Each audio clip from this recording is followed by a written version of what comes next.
The air is screaming with raw, invisible energy, the calm before the wipeout. A once majestic castle stands, scarred against a hellscape sky, a jagged monument to a brutal war. The atmosphere isn't just vibrating, it's shaking with the aftershocks of total chaos. On ground turned to sludge by blood, soldiers are scrapping for their lives in a zero-sum game. Their moves are a blur of steel and adrenaline. But one guy, he's owning the battlefield standing tall, in the meat grinder his blade, slick with the red testament of his kills. His face is locked in zero-hour focus, a warrior forged in the heat of combat.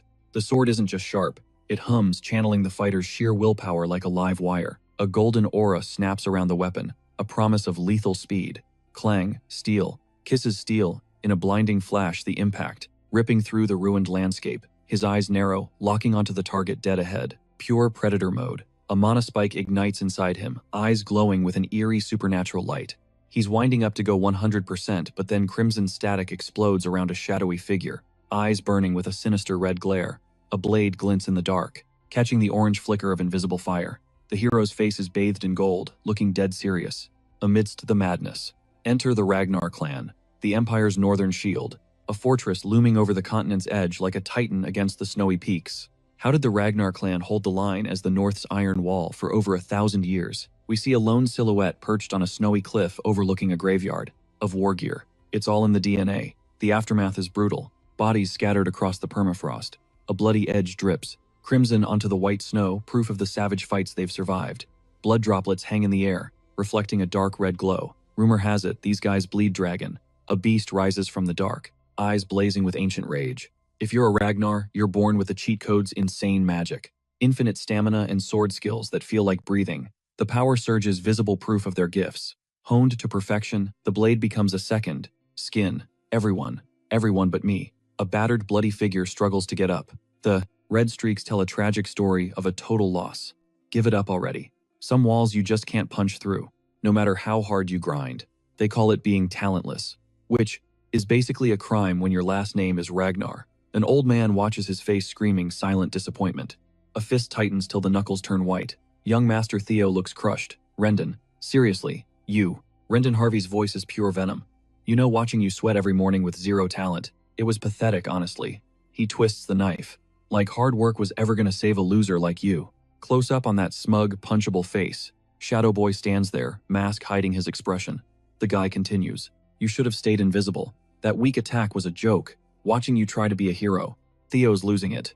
No, Rendon steel flashes catching the harsh light. Rendon snaps back resentful. And teaching you those garbage moves, all just to sell out the Rose Palace. Someone screams the palace. A voice booms with rage. To those scum, Rendon Harvey squares up against young Master Theo in a ring of fire. Their blades crash in a shower of sparks. Then a sickening scream. It's over, Theo. Rendon Harvey, looking grim, asks, why the hate, young Master Theo? The sword drives down fast, brutal final. Theo, the voice accuses. This is on you, don't you get it, Theo? Theo, Rendon Harvey, looms over the bleeding young master. His face is cold, totally unbothered. Theo, Rendon repeats, a touch of mockery in his tone. Why look at me like that, young master? A command barks out, look.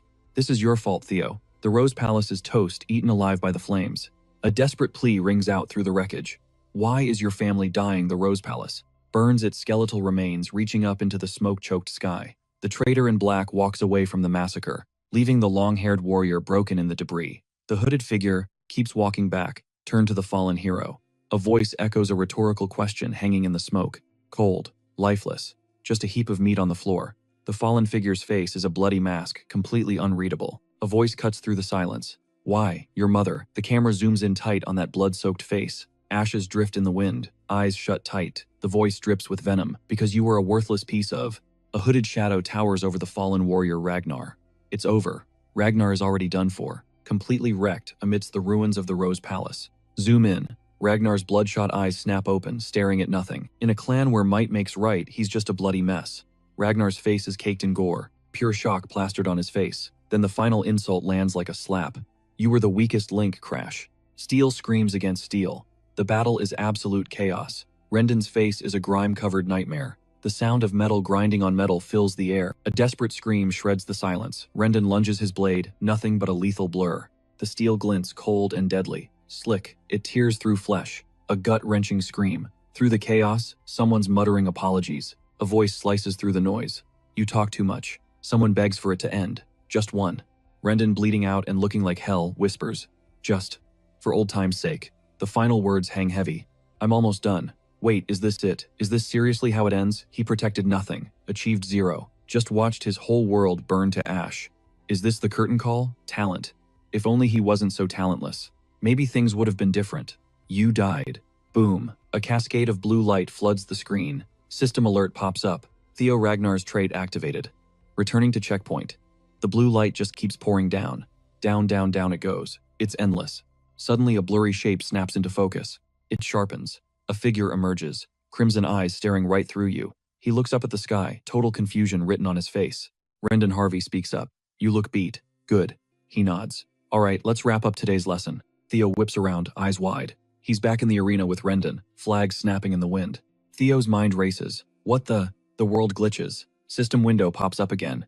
Wait, didn't I just die? Is this the whole life flashing before your eyes bit? Rendon's voice echoes from the past, young master. Theo focuses on Rendon's face. A very punchable face. He sighs, staring at the invisible screen, the system guiding his fate like a cruel puppet master. Even now, Rendon stands there confused. But the screen is crystal clear.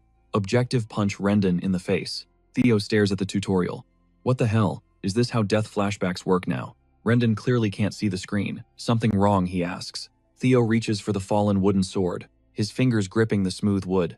Rendon watches the panic on his student's face. I have no clue what's happening, Theo mutters. Maybe it's a parting gift from God. Knuckles white on the hilt, Theo coils his muscles. One last chance to vent before I croak. His eyes flare up with supernatural intensity. Theo screams, dream or not, I'm gonna beat your ass. Rendon's eyes go wide. Swoosh, Theo swings. Crack, direct hit. Rendon grunts in pain. A twisted grin spreads across Theo's face. Rendon stumbles back. Theo frowns. Why does this dream feel so real if my punch is this weak? He doesn't stop. Swing blur. He follows up with a savage kick. Bam! Rendon goes flying and hits the dirt. I said class was dismissed. Rendon groans, struggling to sit up cross-legged. Sweat trickles down his forehead. Wait, do you feel pain in dreams? Rendon sighs heavily, radiating pure disappointment. The instructor's voice is thick with frustration. He gets it. Theo is stressed. The awakening ceremony is right around the corner, and Theo has made zero progress. None. Theo's crimson eyes narrow, defiant. But Rendon can't let this slide. Rendon locks eyes with him. What kind of student attacks their master? He clicks his tongue. Tisk. You're a Ragnar. You use a sword, not your fists. Theo turns away, face blank. See you next class. In the background, other students whisper. What is going on? One kid snickers. What a moron. Why take it out on the master when he's the talentless loser? Two students exchange a look, clearly enjoying the show. The gossip spreads. Is he really a Ragnar? The guy's totally incompetent. Theo's face turns to stone, rage boiling behind those eyes. Even for a bastard son. All that effort. For this, a voice screams inside his head, drowning out everything else. Theo is drenched in cold sweat, gasping for air. No way. The pain is searing, visceral, absolutely real. It's too hyper-realistic. He stares at his hands caked in something dark and gritty. Ash. This isn't a flashback. Rain lashes against a destroyed world. This is happening right now. But the awakening ceremony isn't for another 10 years. Wait, I'm back, 17 years old. Suddenly, a holographic screen glitches into existence right in front of him. Congratulations. Tutorial complete. The glowing text hovers there, mission 1 accomplished. Ping. New notification. Reward unlocked Ragnar's talent. His eye flares with blinding intensity. What does that even mean? The system prompts, accept reward. He reaches out, fingers hovering over the yes button. Click. He hits it. Boom, pure energy slams into him, flooding his veins with raw power. It's barely containable. The system pings confirmation reward received. He's practically glowing. Power radiates from his very core. Another pop-up flashes. All your stats will now increase at tremendous speed. The world warps around him. Flash of white light. A confused voice cuts through the noise. What the hell is going on? Cut to the rose, palace towering against the sky. Clink.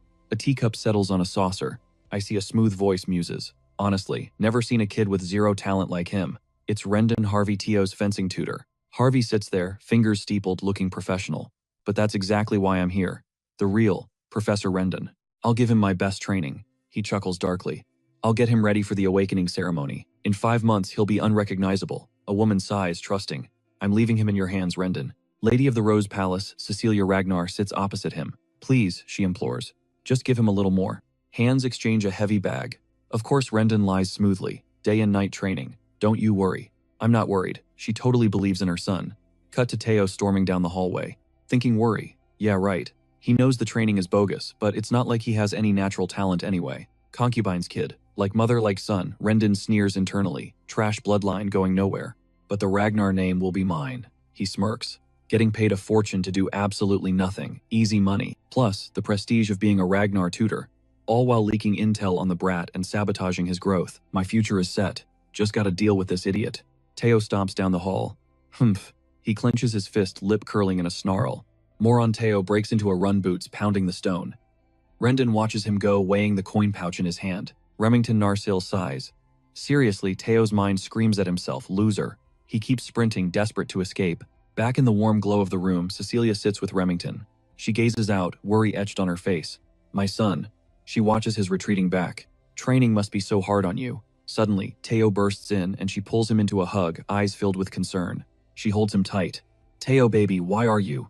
Tears start streaming. Teo sobs, clinging to his mom, like his life depends on it. It worked. I really made it back. Visual match cut 10 years ago.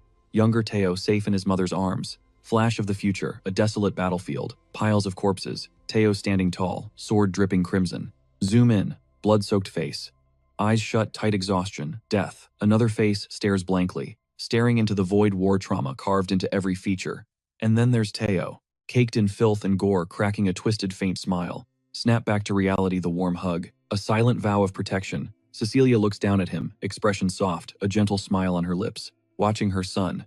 She stands there unreadable. I have to change the future, Teo swears internally. I'm weak right now. I have nothing. His eyes narrow sharply. But if that system window is real, a blinding light erupts from his chest, power surging through him. The thought echoes, I can get stronger. He recalls the future he left behind, sitting on a throne built of corpses. He thinks of Cecilia, his only comfort in that living hell. His face hardens. Pure determination ignites in his eyes. Meanwhile, somewhere else, Remington is humming a happy little tune. Totally zoning out the internal chaos, Theo locks onto a single goal, gets swole enough to absolutely wreck Rendon. That thirst for payback is blazing like a bonfire. But let's be real, his current noodle arms aren't doing squat. Time to embrace the grind. He pushes past the pain brain, flashing back to his past life as a corporate drone. Back then, he was just a pencil pusher in the intel squad, barely dipping his toes in the real action. Sidelined for having zero talent, he never thought that intel would be his golden ticket, like knowing exactly which potion jacks up your stats.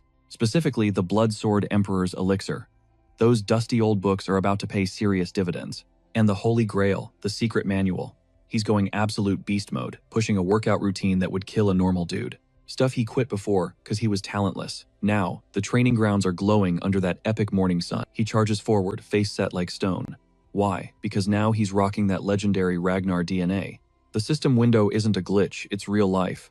How many laps is that? Since when did he have this kind of stamina? He's sprinting until his lungs burn. Then whoosh, he swings that weapon hard enough to kick up a dust storm. Swing after swing, dumping everything into it. The blade slices the air with a terrifying hiss. He's leveling up. It hits him. I can actually do this. No more Mr. Weakling. He's becoming a powerhouse. Ding, system notification pops up. Tutorial quest number 2, wreck your body until you hit the limit. Progress at 65%. Cut to a few days later, wide shot of the training grounds. Enter Evelyn Nareville, manager of Ground 4. She yawns, looking bored out of her mind, smoke drifting from her lips. She puffs a cloud into the air, cigarette dangling. She's thinking about the so-called idiot of Ragnar. Heavy silence, her eyes narrow, sharp as knives. Is this kid actually a scrub, or is everyone wrong? Meanwhile, Theo's over there, grinding his teeth to dust, swinging that wooden sword like his life depends on it. He feels like he's gonna keel over. The quest demands total exhaustion. Current status, 97%. The sword is just a blur now. He's digging deep, scraping the bottom of the barrel for energy. Flashback to last night. He collapsed, gasping for air. Progress was at 90%. Then, it dropped. Wait, what? Since when does resting delete your XP? Punishment for taking a break. Theo stands up, and suddenly his eyes flare with a demonic red glow. Oh, it is on. Crimson lightning starts crackling around him as he forces his body past the breaking point. Now he's ticked off. He swears he won't stop until he drops. System updates 98%. He lunges the air, literally warping around his movement. Inner monologue almost. There. Muscles screaming, tension spiking. The counter ticks up. 99%. Teeth grinding hard enough to crack. Just one more inch. He pushes until his lungs basically shut down. A pink-haired figure watches from the sidelines, looking legit worried. The counter is stuck at 99. His eyes are glowing like brake lights now. This is it, total limit break. Ding, status completed. 100%. Intense red glow fades as tears of sheer agony well up. Congratulations, player, the system chirps. Tutorial quest number 2, crushed it. He stares ahead, looking grim but satisfied. Time for the loot drop. Reward, the dragon heart. Bonus, 10 years of mana mastery from his past life. Theo faceplants onto the cold stone floor. The cold stone feels amazing on his back as he blacks out. System asks, accept rewards now. His face is twisted in pain, breathing jagged. Through burning red eyes, he stares at the floating blue screen, sweat dripping. His finger shakes like a leaf as he taps yes. Receiving rewards. The air gets heavy. Something big is happening. His face contorts in a silent scream. Cut to black. Fade in. He's submerged in a recovery pool, still grimy from training. Evelyn's chilling in a similar pool nearby, face unreadable. Through the window you can see the sky. Just a peek of the outside world. Theo blinks open his eyes, lying on his side. He sits up, brain foggy. Is this? He trails off. Evelyn is standing right there at the training ground entrance. Even a Ragnar drops if you push that hard, she quips. Remember me, kid. I'm Evelyn Nerival, boss of Training Ground 4. You totally passed out while. Caught him grinding solo at the crack of dawn, so I hauled him in. Theo blows a thin stream of smoke from the slender pipe between his lips, face like a stone wall. The dark-haired figure opposite him watches, crimson eyes glowing in the gloom. I see, he mutters. Theo gives a sharp, quick nod. Thanks. A gloved hand slides a steaming mug onto the table. But young master, the voice trails off. The dark-haired man grips his cup, gaze locked on. You're aware that unlocking your mana hall within the Ragnar clan before the awakening ceremony is strictly off limits, right? Yeah, good, Theo replies, cool as ice. Sure. Then you surely know the price for breaking that rule. The man takes a slow sip, red eyes drilling into Theo. Theo's jaw tightens. Right before you passed out, a disembodied voice breaks in. We detected a massive mana surge, consistent with a mana hall breach. The dark-haired man's crimson eyes squint dangerous. The air gets heavy, suffocating. A voice echoes, dripping with suspicion. Did you, perhaps, force your mana hall open? A tall figure with crimson hair looms over Theo's shadow, stretching long. The question just hangs there heavy. Young Master Theo Ragnar. Theo freezes mug halfway to his mouth, poker face on. He snaps back. What's that supposed to mean, my mana hall? If I'd tried that, I'd be a corpse right now. Suddenly raw. Energy explodes around him. Boom. The world melts into a swirling vortex of light and shadow. Theo freefalls, eyes popping out of his skull. A holographic system window pings bonus reward for speedrun acquired. 10 years worth of past life magic power. He hits the deck hard, sprawled out, gasping for air. Holy. His face twists, half shock, half creeping terror. A single tear tracks down his cheek as the reality hits him like a truck. He looks totally floored. A thought bubble pops up. Dragon heart, wait, a dragon heart. Can you really stash a mana hall inside a dragon's heart? Planting one there makes the whole system run on turbo. But humans, since we aren't dragons, usually stick them in the lower abdomen. Crack. A mental barrier shatters. Human hearts can't handle a mana hall, which is exactly why every warrior, Ragnar included, thirsts for a dragon heart. Everyone wants the cheat code. It's the fast track to god-tier power, but humans just can't bypass their own biology. But now that the dragon heart has been gifted to me, Theo clutches a pulsating, glowing heart in his palm. The quest rewards are insane, but there's a catch. Evelyn Nerival stands there in full plate armor, faint light glowing off her. She's in a tight spot. Lore check. That's Evelyn Nerival, top-tier swordswoman. Text scroll. Reveals she hung up her sword after losing her left arm. A profile shot shows her stone-cold, serious face. She was commander of the white-armored dragon cavalry, so skilled even the demon dragon of the cavalry simped for her. Plus, she's known for having morals of steel. Zoom in on her greaves and armored boots. She didn't give a damn about status or clout and had zero tolerance for liars or cowards. Extreme close-up on her intense glare. She actually quit as Theo's direct instructor. Theo does the math. In other words, if she sniffs out the mana hall, inside my dragon heart I am. The verdict echoes with terrifying finality. Executed. On the spot. A shadowy figure creeps closer, radiating violence. A whisper slips out, barely audible. He asks, chin up, defiant. You think you can handle this? A risky thought sparks. What if I just... Muses, talking about executing me right now based on nothing but a gut feeling. The question lingers. Can you handle the fallout? The figure blows, smoke face, unreadable. A scheme clicks in his brain. I can flip this on her. Theo declares, eyes glinting. Don't forget, I'm a Ragnar heir too. The consequences are laid bare. If these wild accusations turn out to be garbage, that's defamation of the Ragnar name. Theo, cigarette dangling loosely, states, that's the rulebook. Cecilia Ragnar's eyes go wide. Panic flashes across her face. A dark aura swirls around Cecilia. As he asks if she knows the penalty for humiliating an heir, Cecilia's stare drills into him unreadable. Well, Theo challenges. Why don't you go ahead and check? Cecilia is spiraling, wondering if she misread the vibes. Is he actually that type of guy? Lady Cecilia, engulfed in a blazing azure aura, demands to dip, not caring that he's got Ragnar blood pumping through his veins. Cecilia's hand ignites with raw power. Rules are rules. The harsh blue glow illuminates a woman's face, eyes blazing with intensity. She drops the hammer, no exceptions. Two silhouettes stand frozen in the dimly lit chamber, the silence heavy enough to crush a soul.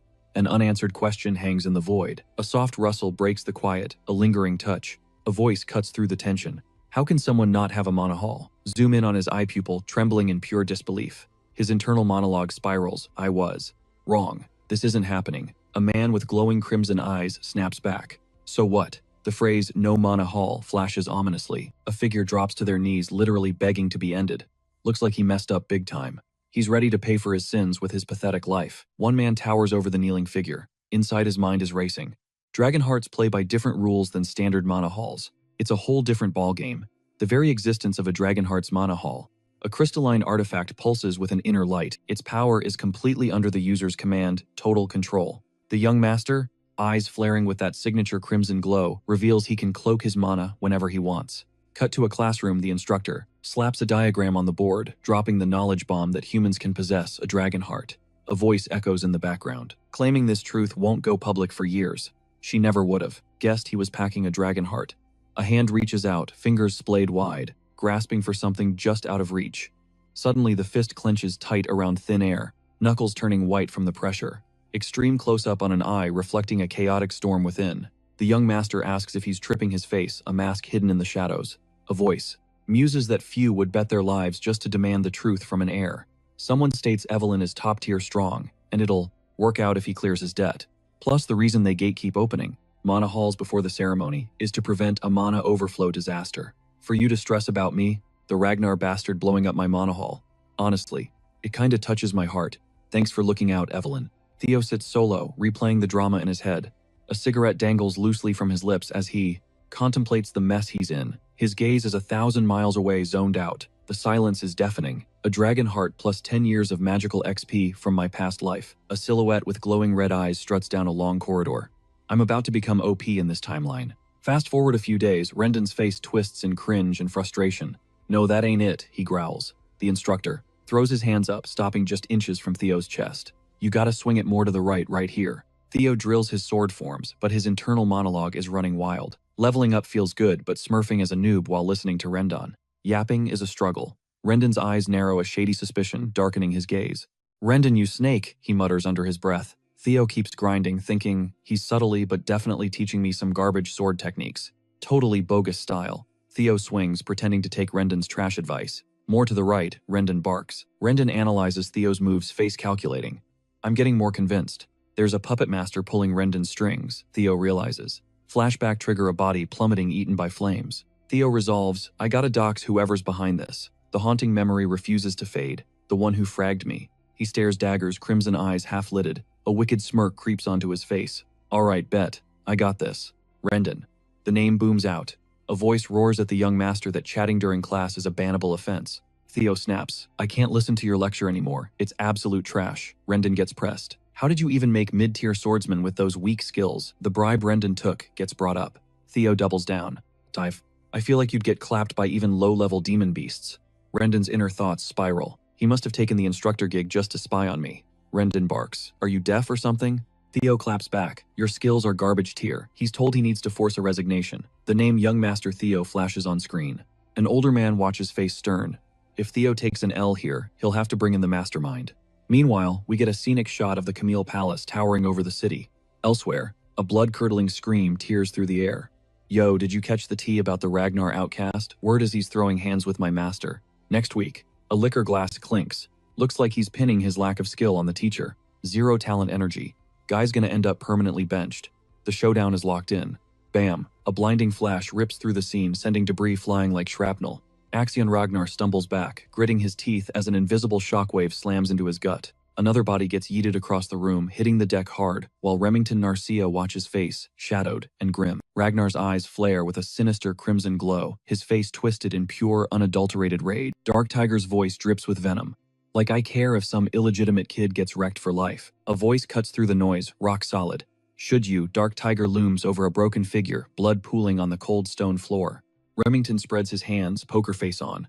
Another shattered body on the ground, overshadowed by a menacing silhouette. Inside a dim tavern, a patron scoffs.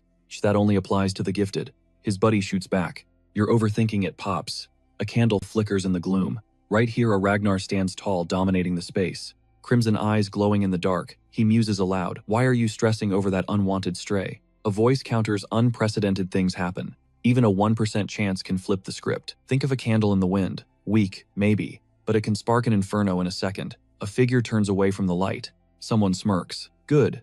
Let the instructor handle the dirty work for us. The camera pans up, revealing a massive training ground. Cut to 1 week later, training field number 4. Rows of trainees stand at attention. The atmosphere is tight. Remington stands on a balcony. Snow-dusted wind whipping his cloak.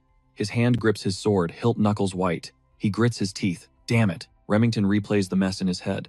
Plan was simple. Humiliate the kid, get him fired. But steel glints in the pale light. He thinks, this spiraled way out of control. A heavy pause. But we're here now. Rendon's eyes flash red with fury, hand tightening on the blade. He swears I'm getting my payback, Rendon. Freezes as young Master Theo's gaze drills into him. He calls Rendon's skills straight garbage. The air crackles with tension as Theo's hand clutches his staff. Theo drops the bomb. You're fired. Get lost. His voice thunders, screaming Rendon's name. Rendon panics internally. I can't walk away. There's still time on the contract. He stammers about the expiration date. Theo cuts him off. If the boss says you're out, you're out. Theo's mind drifts to his past life. He wants to beat Rendon to a pulp right here, right now. But he's not confident. In his current stats, Theo's eyes gleam with a dark edge. Rendon clicks his tongue in frustration. Chew, he thinks. I gotta talk my way out of this. This breaks the rules. If I get canned now, my mission is a total bust. He pleads, wait young Master Theo and Rendon square off the atmosphere heavy enough to choke on. Ping A. Holographic window pops up. Tutorial quest number 3, defeat Rendon. A question mark lingers. An incredulous, what hangs in the air? Remington Narcia gestures wildly. Do it. Theo smirks. Let's settle this the Ragnar way. A sword hilt comes into focus. Theo asks, is that Evelyn? The Ragnar way text flashes on screen, the rule of the strong. Theo stands before the crowd. New text, sword, duel. Forget the courts. We follow the winner's will. An old-timer shouts, brilliant idea, the heavens are finally on my side. A dark-haired man calculates. 1 week from today. Theo asks, deal. Internally he knows, I can't beat Rendon yet, obviously. Rendon Harvey stands tall, wooden sword resting on his shoulder, staring Theo down. 1 week later, the arena is hyped. Word on the street is, Theo can't even hold a sword right. One spectator asks, how is that even possible? Another chimes in, is that kid even a real Ragnar? At least one guy argues he's the Ragnar cripple. No way he takes down a mid-tier swordsman. Rendon Harvey, that mid-tier swordsman, sneers at Theo. Apologize now, kid, and I'll pretend this never happened. No need to throw your life away over cheap pride. Theo Ragnar, the underdog apprentice, thinks, funny, that's exactly my line. Rendon's eyes flash with pure malice.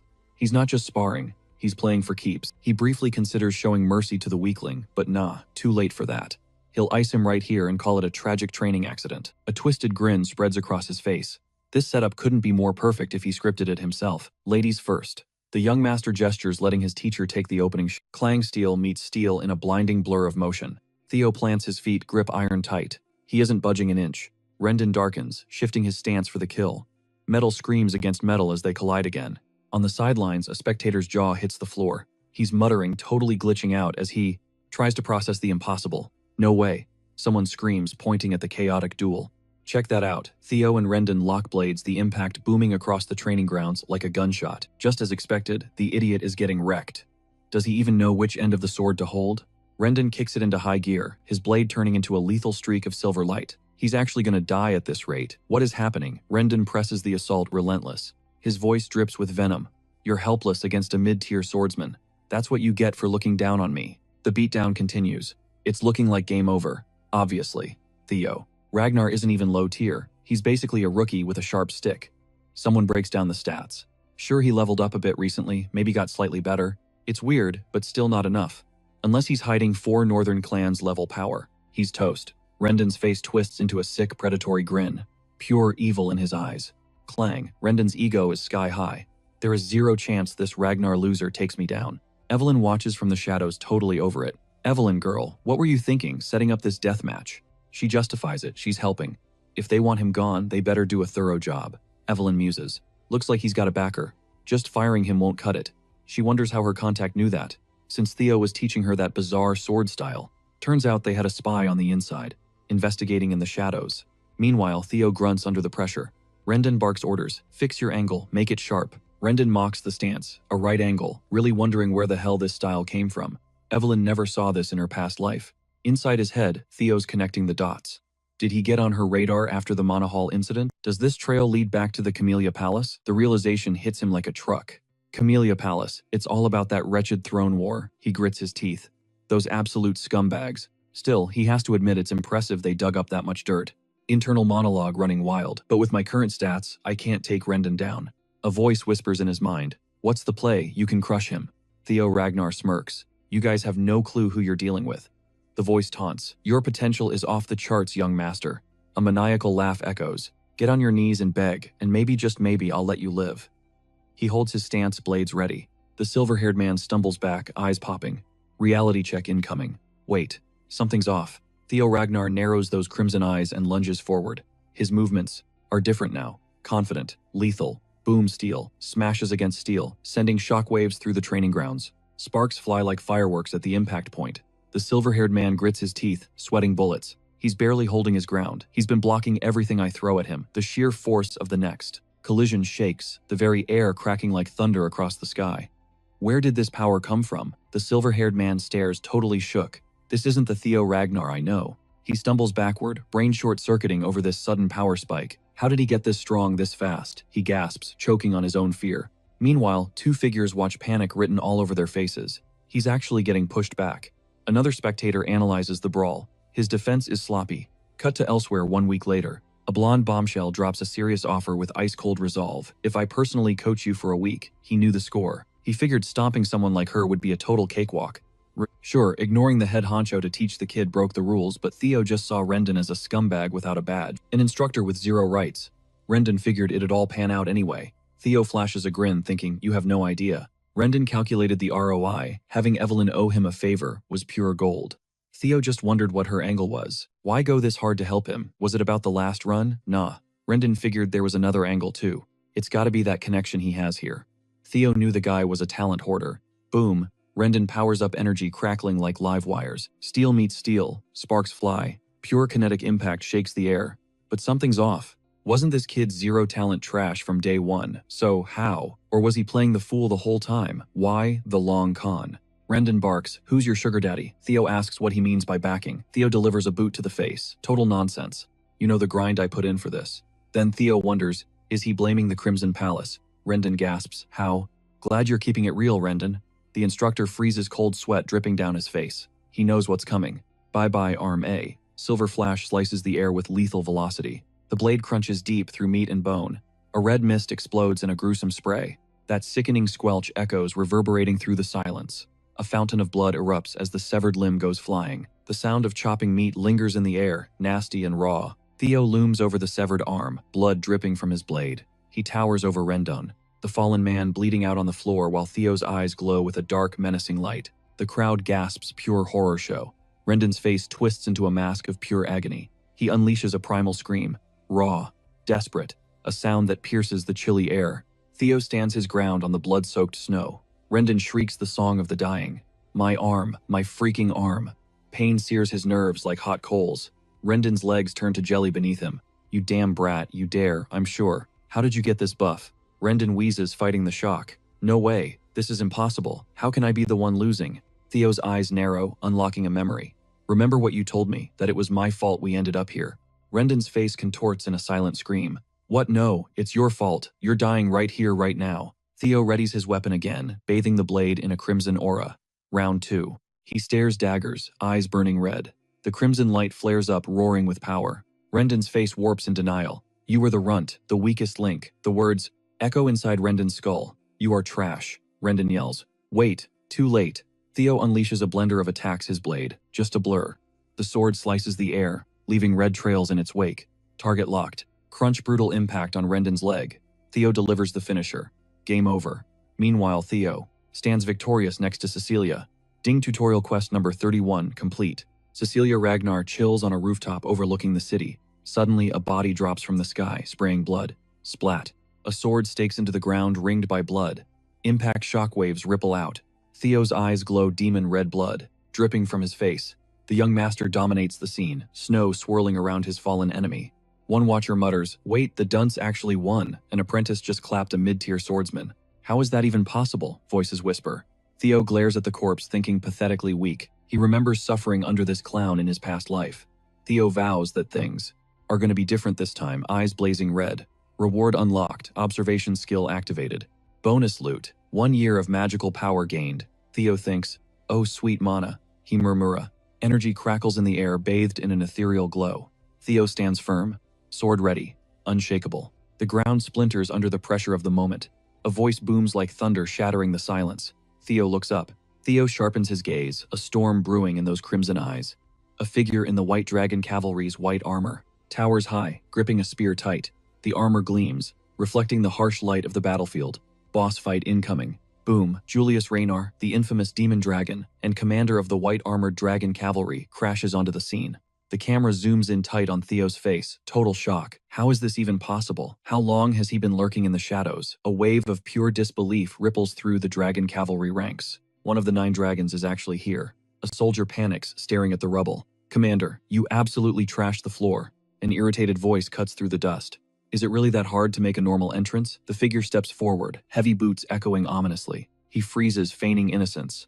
What did I do?" He holds a silent, contemplative gaze, acting clueless. Suddenly, unhinged laughter erupts. The cackling continues, mixed with shouts of thrill. "Ha ha ha, now this is a rush. Good, good, good." The two lock eyes, tension thick enough to cut with a knife. Remington Narcia breaks the silence, voice dripping with genuine surprise. "I didn't know you were packing that kind of heat. Looks like the student finally schooled the master." "Wait," Theo snaps back, a defiant edge to his voice. "Isn't that a bit disrespectful? You're the one who killed him, remember?" Remington pauses, looking thoughtful. "From what I saw, that guy had it coming, Lord Julius." Remington shrugs, dismissing the murder like it was nothing. Honestly, who cares? Close up on Remington, he looks completely unbothered by the chaos. Theo Raynar's name rings out. A hand violently grabs a face. The white-armored dragon cavalry is suddenly the talk of the town. Tight shot on the gleaming armor. A character smirks. Someone gasps, "No way. That moron Raynar got scouted for the White Knights. I don't care how good his fight was." "Yo," someone interrupts. "Has a trainee swordsman ever been picked up like this? Someone who hasn't even passed the awakening ceremony. Never heard of it." "Obviously not. His mana hall is sealed tight."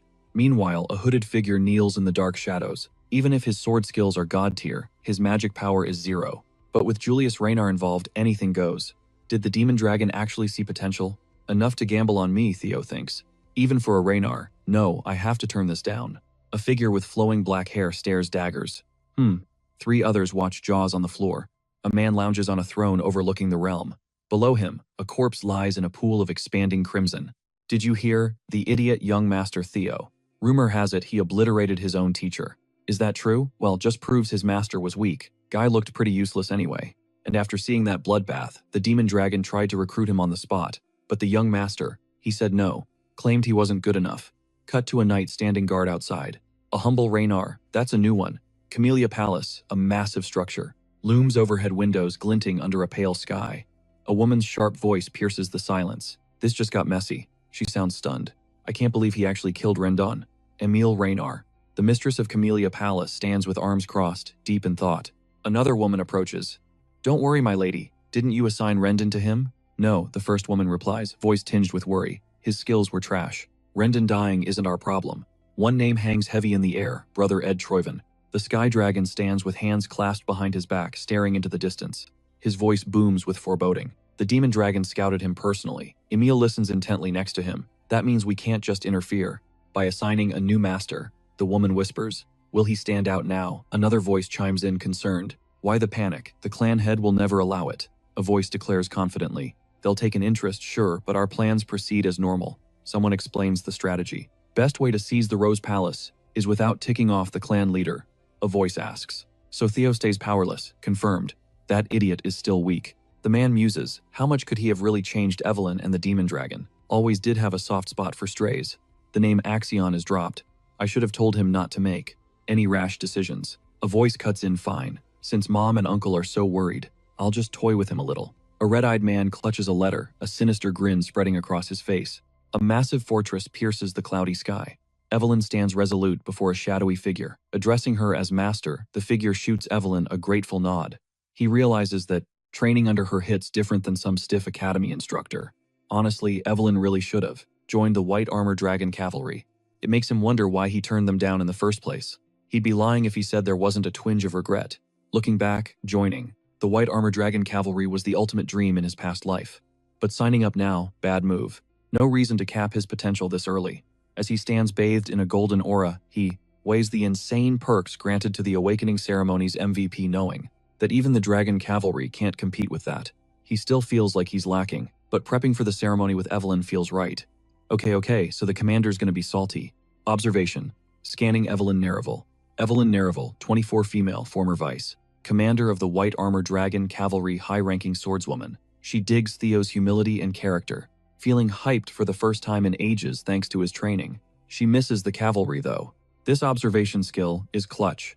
Serious game changer. He'll definitely be able to exploit this later. Excuse me, young Master Theo. I'm here from the Southern Inspection Post. Name's Sybil Drea. Gotta discuss something with you. Me guy looks intense. Who is this dude? Observation. Sybil Drea is locked in. A sinister silhouette smirks, confirming the data with chilling certainty. Sybil's profile pops up on the HUD, 17-year-old male, known as the Idiot of the Southern Inspection Post, an apprentice swordsman with ride-or-die loyalty and a massive craving to spar with Theo. A voice echoes in his head, itching for a fight.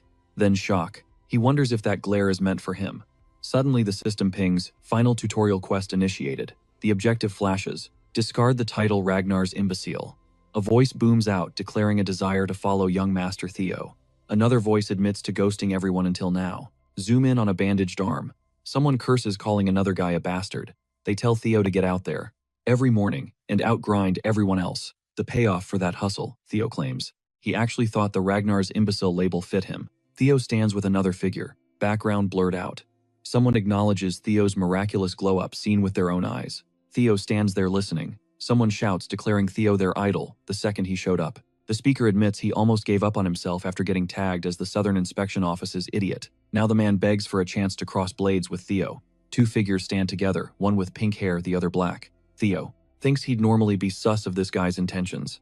A 17-year-old male is introduced as the Southern Inspection Office's idiot, an apprentice swordsman with major respect for Theo and a wish to fight him, but he seems legit. After taking down Rendon and with rumors spreading about Lord Julius watching him, Theo figured people crushed by inferiority complexes would flock to test him. A crowd gathers before Sybil Drea. He never expected people would actually want to follow him. He figures this means everyone still has some Ragnar pride left. Yeah, sure, he's gonna need his own crew eventually.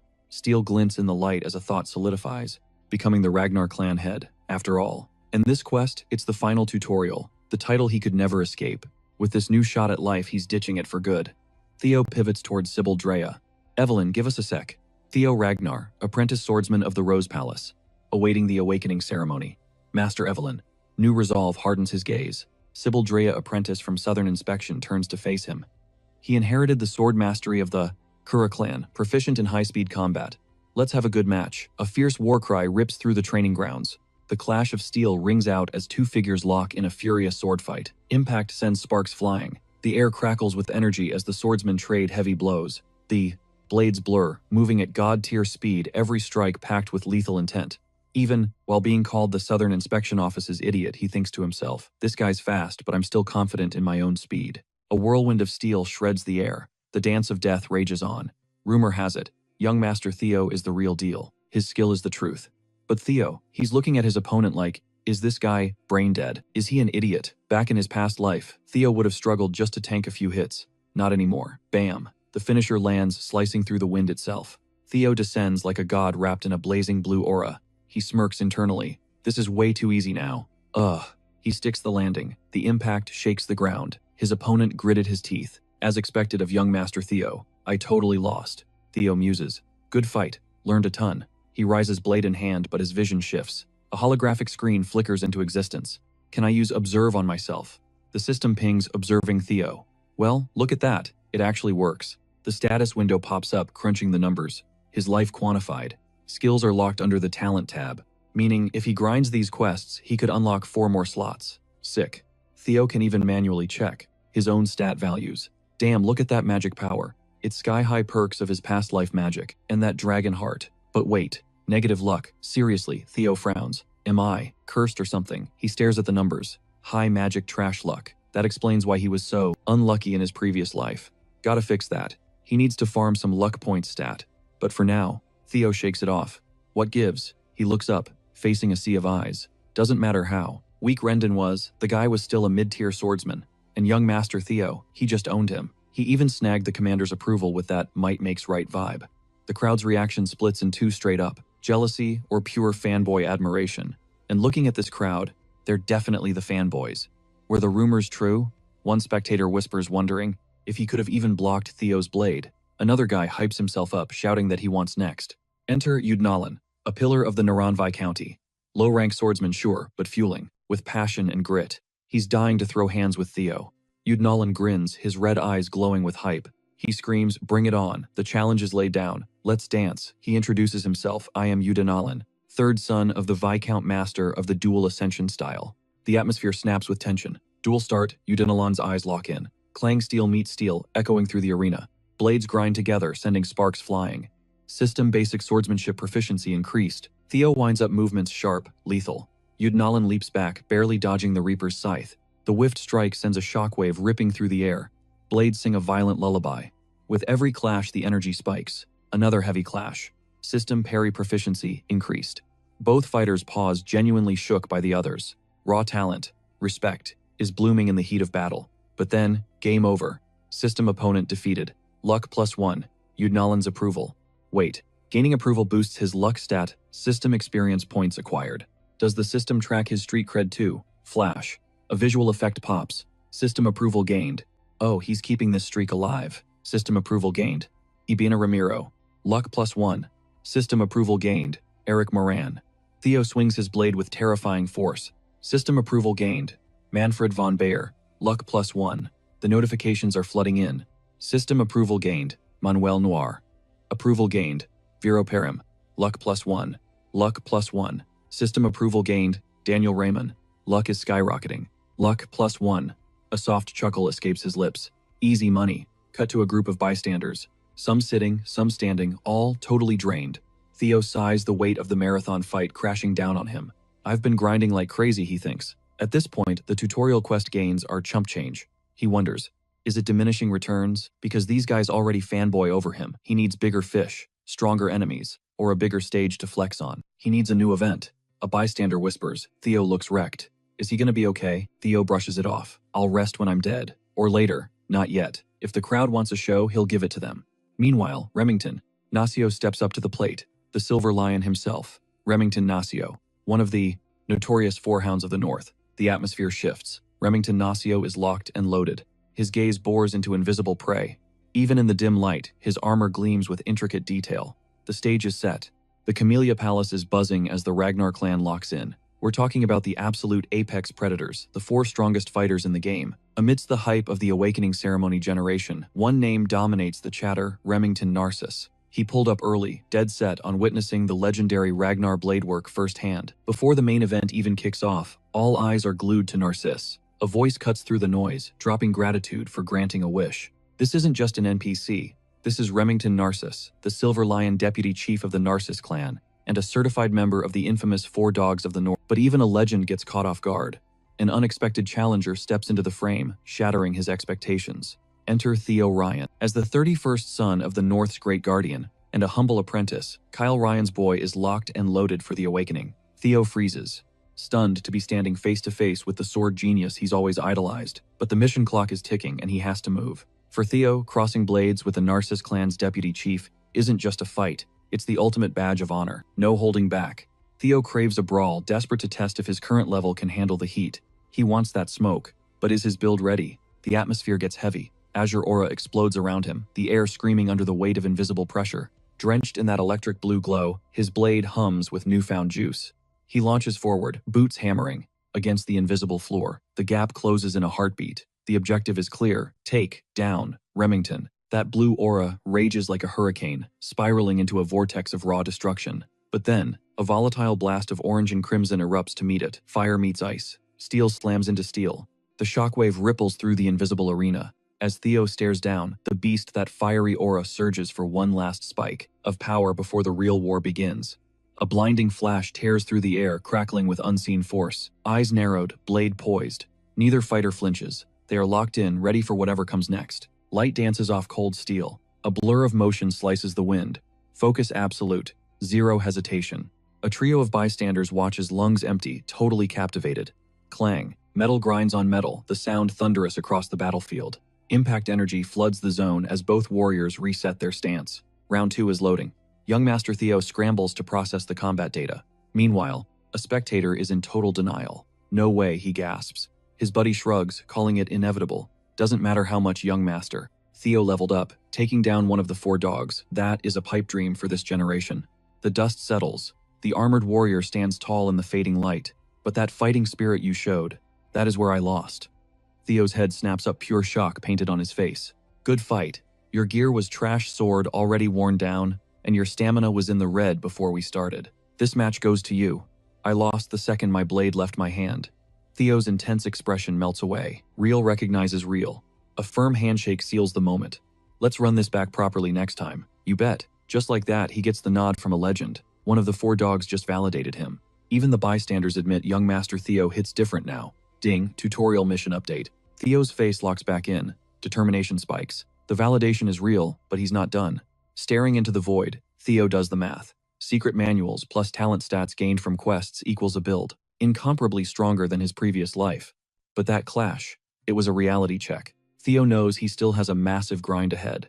His face darkens, hiding the storm of thoughts inside. The duel was a wash, but the loot was sweet. Luck, stat boosted by 10 points, and his street cred just skyrocketed. As the tutorial bar fills up, he is salty. The completion rate didn't jump higher. Whatever. There is always another exploit. Young Master. Theo ponders where to flex next to get approval. Suddenly, a booming voice interrupts. I didn't just come here to spar, kid. The armored giant drops a massive invite. Theo's eyes go wide, a cold sweat rolling down his cheek. It is a ticket to the Scaled Dragon Society. Cue the ominous silhouette montage in the background. The name drops like a bomb. This is the Scaled Dragon Society, the VIP club. Exclusive access only for the chosen elite.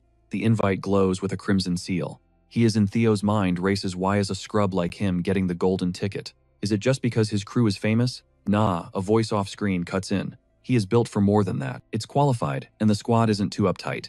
Just a chill social circle for peers prepping for the upcoming awakening ceremony. Someone else is having a major FOMO moment, practically in tears over not getting an invite. Theo admits he's got zero clue why. Remington tapped him for this. He realizes the Scale Dragon Society basically orbits around Axion. The place is crawling with haters who look down on him. Perfect.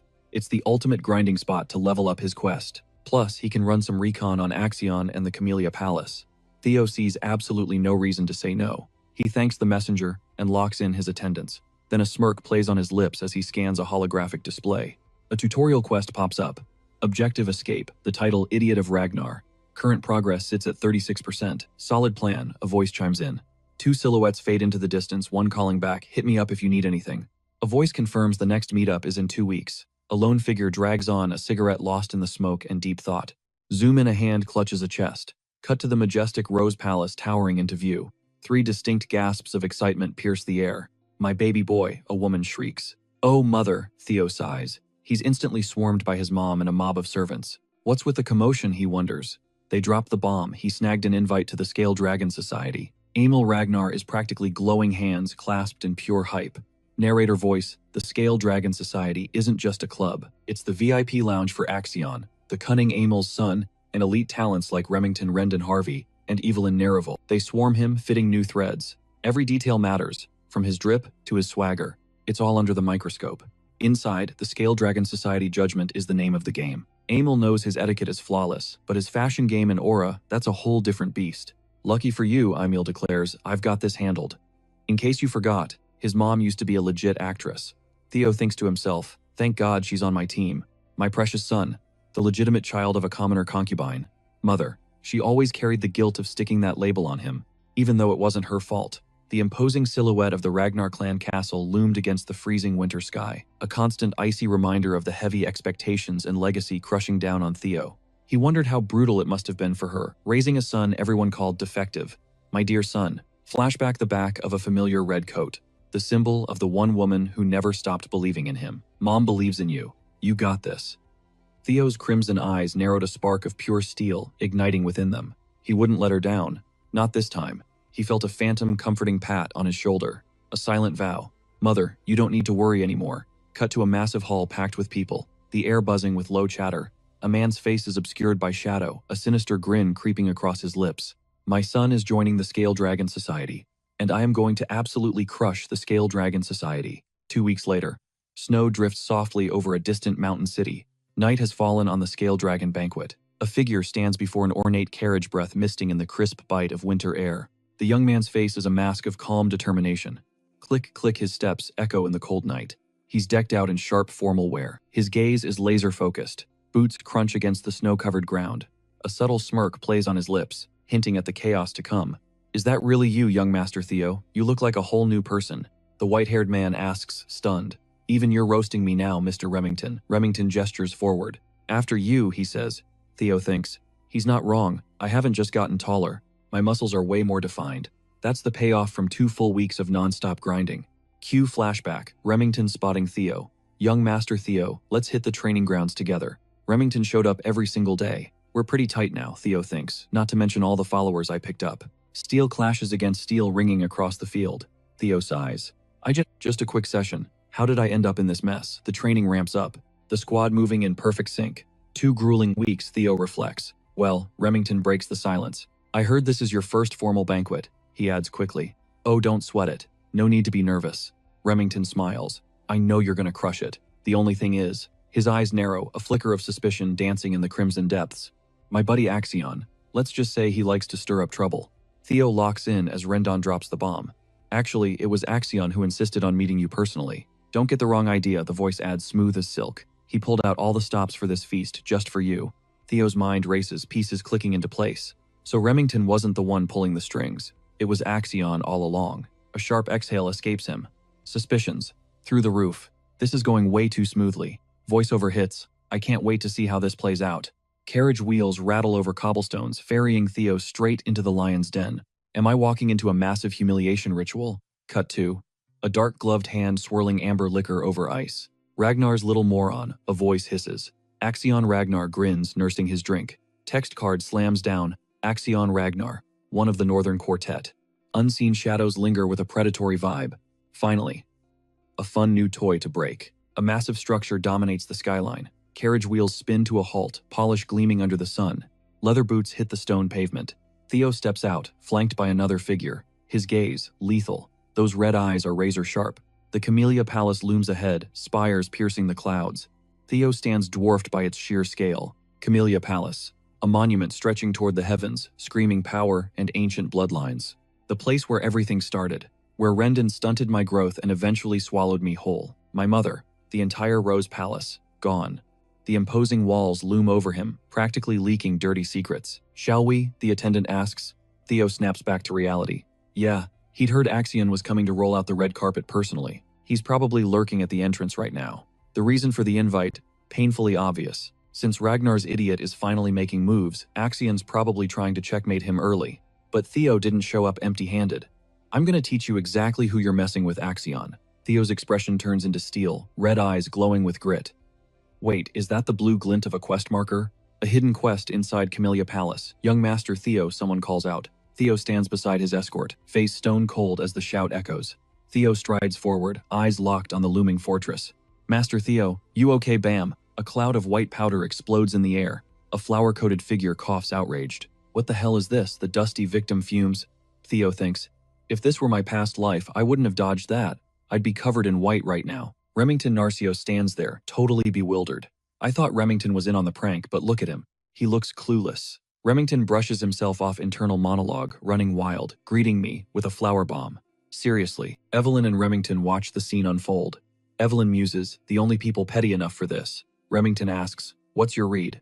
Just basic etiquette, right? Remington scoffs. Some greeting. Before he can finish, a figure with glowing red eyes cuts in. Why so mad, the voice taunts. Just take it as a warm brotherly hello.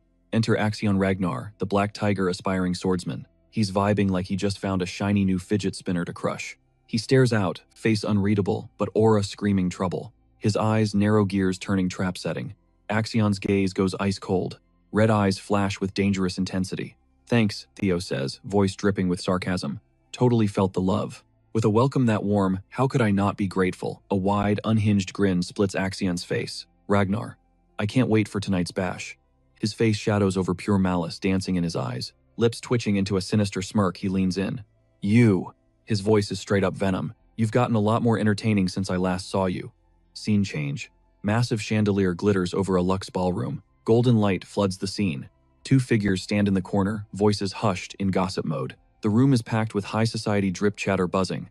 What is Axion playing? At one guest whispers, looking stressed, anxiety painted on their face. Click. Click. Footsteps echo sharply across the marble floor. Axion stands with an associate watching. Didn't you catch that? He's treating him like a chew toy. Master Theo, I'm so sorry, the attendant stammers. They aren't usually like this. Theo waves it off. Chill, it's fine. Honestly, I'm grateful, Theo says coolly. Let them talk. I need them to drag my name through the mud. So when I crush them later, it'll be justified. Camera pans outside to the building's facade. Narrator voice. By the way, that mysterious blue light seems to be coming from this wing, Theo thinks. It's definitely a quest marker, but I can't just waltz over there without an excuse. Suddenly, a voice cuts in, enjoying the party. Axion steps into the light, expression unreadable, slowly mounting the stairs. The noise swells as Axion closes the distance. Inner monologue kicks in. Chill out. Stick to the script. Alright, showtime. Now face to face with the group, he puts on a mask. Sure, thanks for the invite. Right. About earlier. My bad. I might have gone a little overboard. A rich, deep voice cuts in. Will you accept my apology? Emil Raynar locks eyes, a sinister smirk dancing on his lips as the other guy watches clueless. The question hangs heavy in the air. Right, Evelyn Naravi studies his face, caught between shock and worry. She's wondering why the sudden change of heart. The guy with long black hair watches with a faint grin. Suddenly, Emil's expression goes cold as stone. What? Evelyn is blindsided. Say what? She stammers. Emil throws a friendly arm around the other guy's shoulder. Oh haha, wow, look at our boy Theo, you're a riot man. Had no clue you rolled like this. Evelyn eyes the duo, thinking, I'm digging this guy more and more. A soldier murmurs, check it out, he's just smiling and acting like Axion's little lapdog. Another whispers back, noble Troivan blood, is that for real? Even among Ragnars, they're in totally different leagues. He stands with another figure, the setting sun, casting long, dramatic shadows. A voice echoes, yeah, you can't compare Troivan, the elite Eastern Sword clan, with some random chick from who knows where. Emil cracks a slight smile, his face unreadable in the dim light. A guy in shades asks, but why was Remington sucking up to that moron? Another shoots back, well, if you dig into the intel that just dropped, Remington is actually the real deal too. Hey, watch your mouth. Emil's gaze sharpens, a subtle shift in his vibe. In his stance, Emil turns away, his true thoughts locked behind a veil of silence. Two figures stand together, expressions grim as they watch Emil walk off. One character narrows their eyes, a plan forming. I was thinking of watching from the sidelines a bit longer, but that's not gonna fly. Emil takes the foreground, the two figures blurred behind him, their chatter unheard. A voice declares, I should probably say hey to my new buddies too, right? A figure swirls, a glass liquid spinning. Intentions murky. Emil stands amidst the crowd, the air thick with unspoken tension. He grips a wine bottle, dark liquid sloshing inside. Emil offers it to Rendon. Seems like a peace offering. Suddenly, boom! Emil swings with brutal force. The bottle connects with Rendon's skull. The sound of shattering glass dominates the hall. Shockwaves ripple through the crowd. Rendon's eyes go wide in disbelief, face twisted in pure agony and confusion. Emil towers over the fallen. Rendon stone-faced. Rendon hits the deck, a strangled cry escaping his lips. Blood streams down Rendon's face, eyes burning with rage. You sick bastard, you dare, his hand trembles as he reaches for the wound. Emil stands unmoved, the jagged remains of the wine bottle still clutched in his grip. Crimson splatters stain the pristine floor. Emil turns to leave, footsteps echoing in the silence. Rendon sprawled out, a dark pool blooming beneath him. Rage boils over in his mind. Bastard Emil looms over him, a dark silhouette against the light.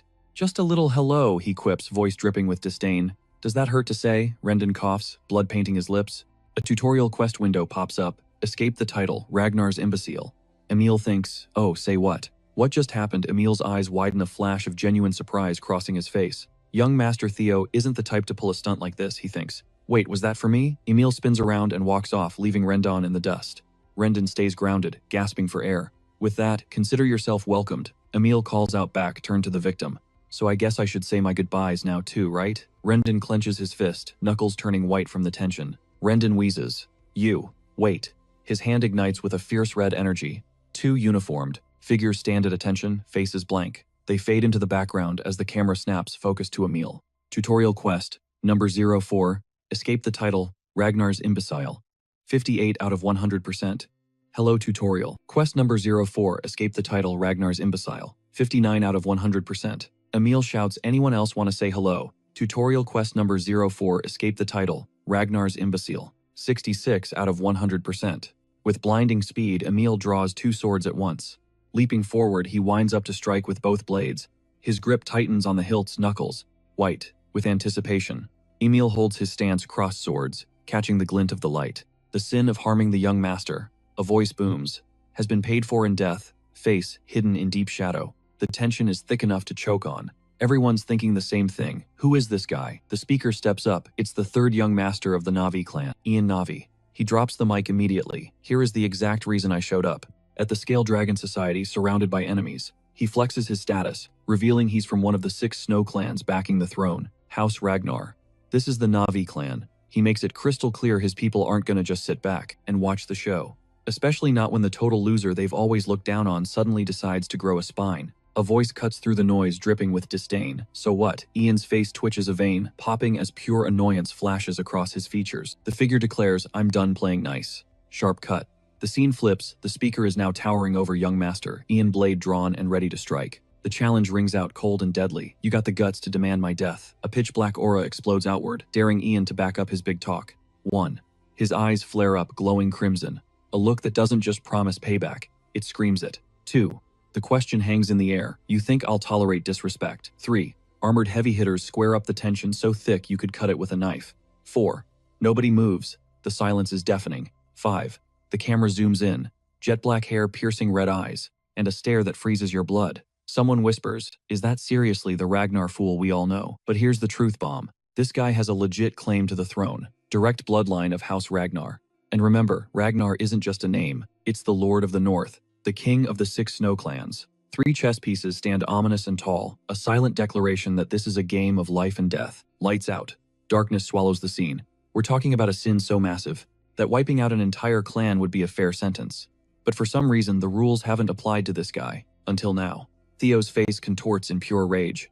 No more talking, no more holding back. A voice shouts, should we apologize? No, kill them all. In the background, a silhouette emerges, footsteps echoing like a death knell. Schwing, a sword slashes down, moving faster than the eye can track. A streak of blue light tears through the air, trailing the fighter. He moves with surgical precision. Blood sprays across the frame as the blade continues its lethal dance, painting the floor red in his wake. The swordsmen lock in, eyes narrowed, gripping their weapons with white-knuckle intensity. Cut to the floor, enemy down face first, defeated. A silhouette ascends the stairs, backlit by a holy glow. Thud. Another body hits the deck, echoing through the halls. A system window pops up. Tutorial mission. Shed the title, Ragnar's Fool. Theo stares dead ahead, locking eyes with something only he can see. Evelyn, a voice gasps in shock.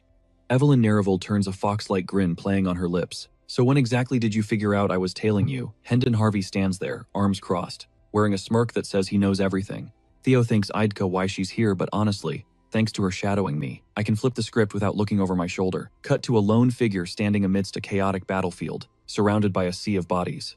Crash.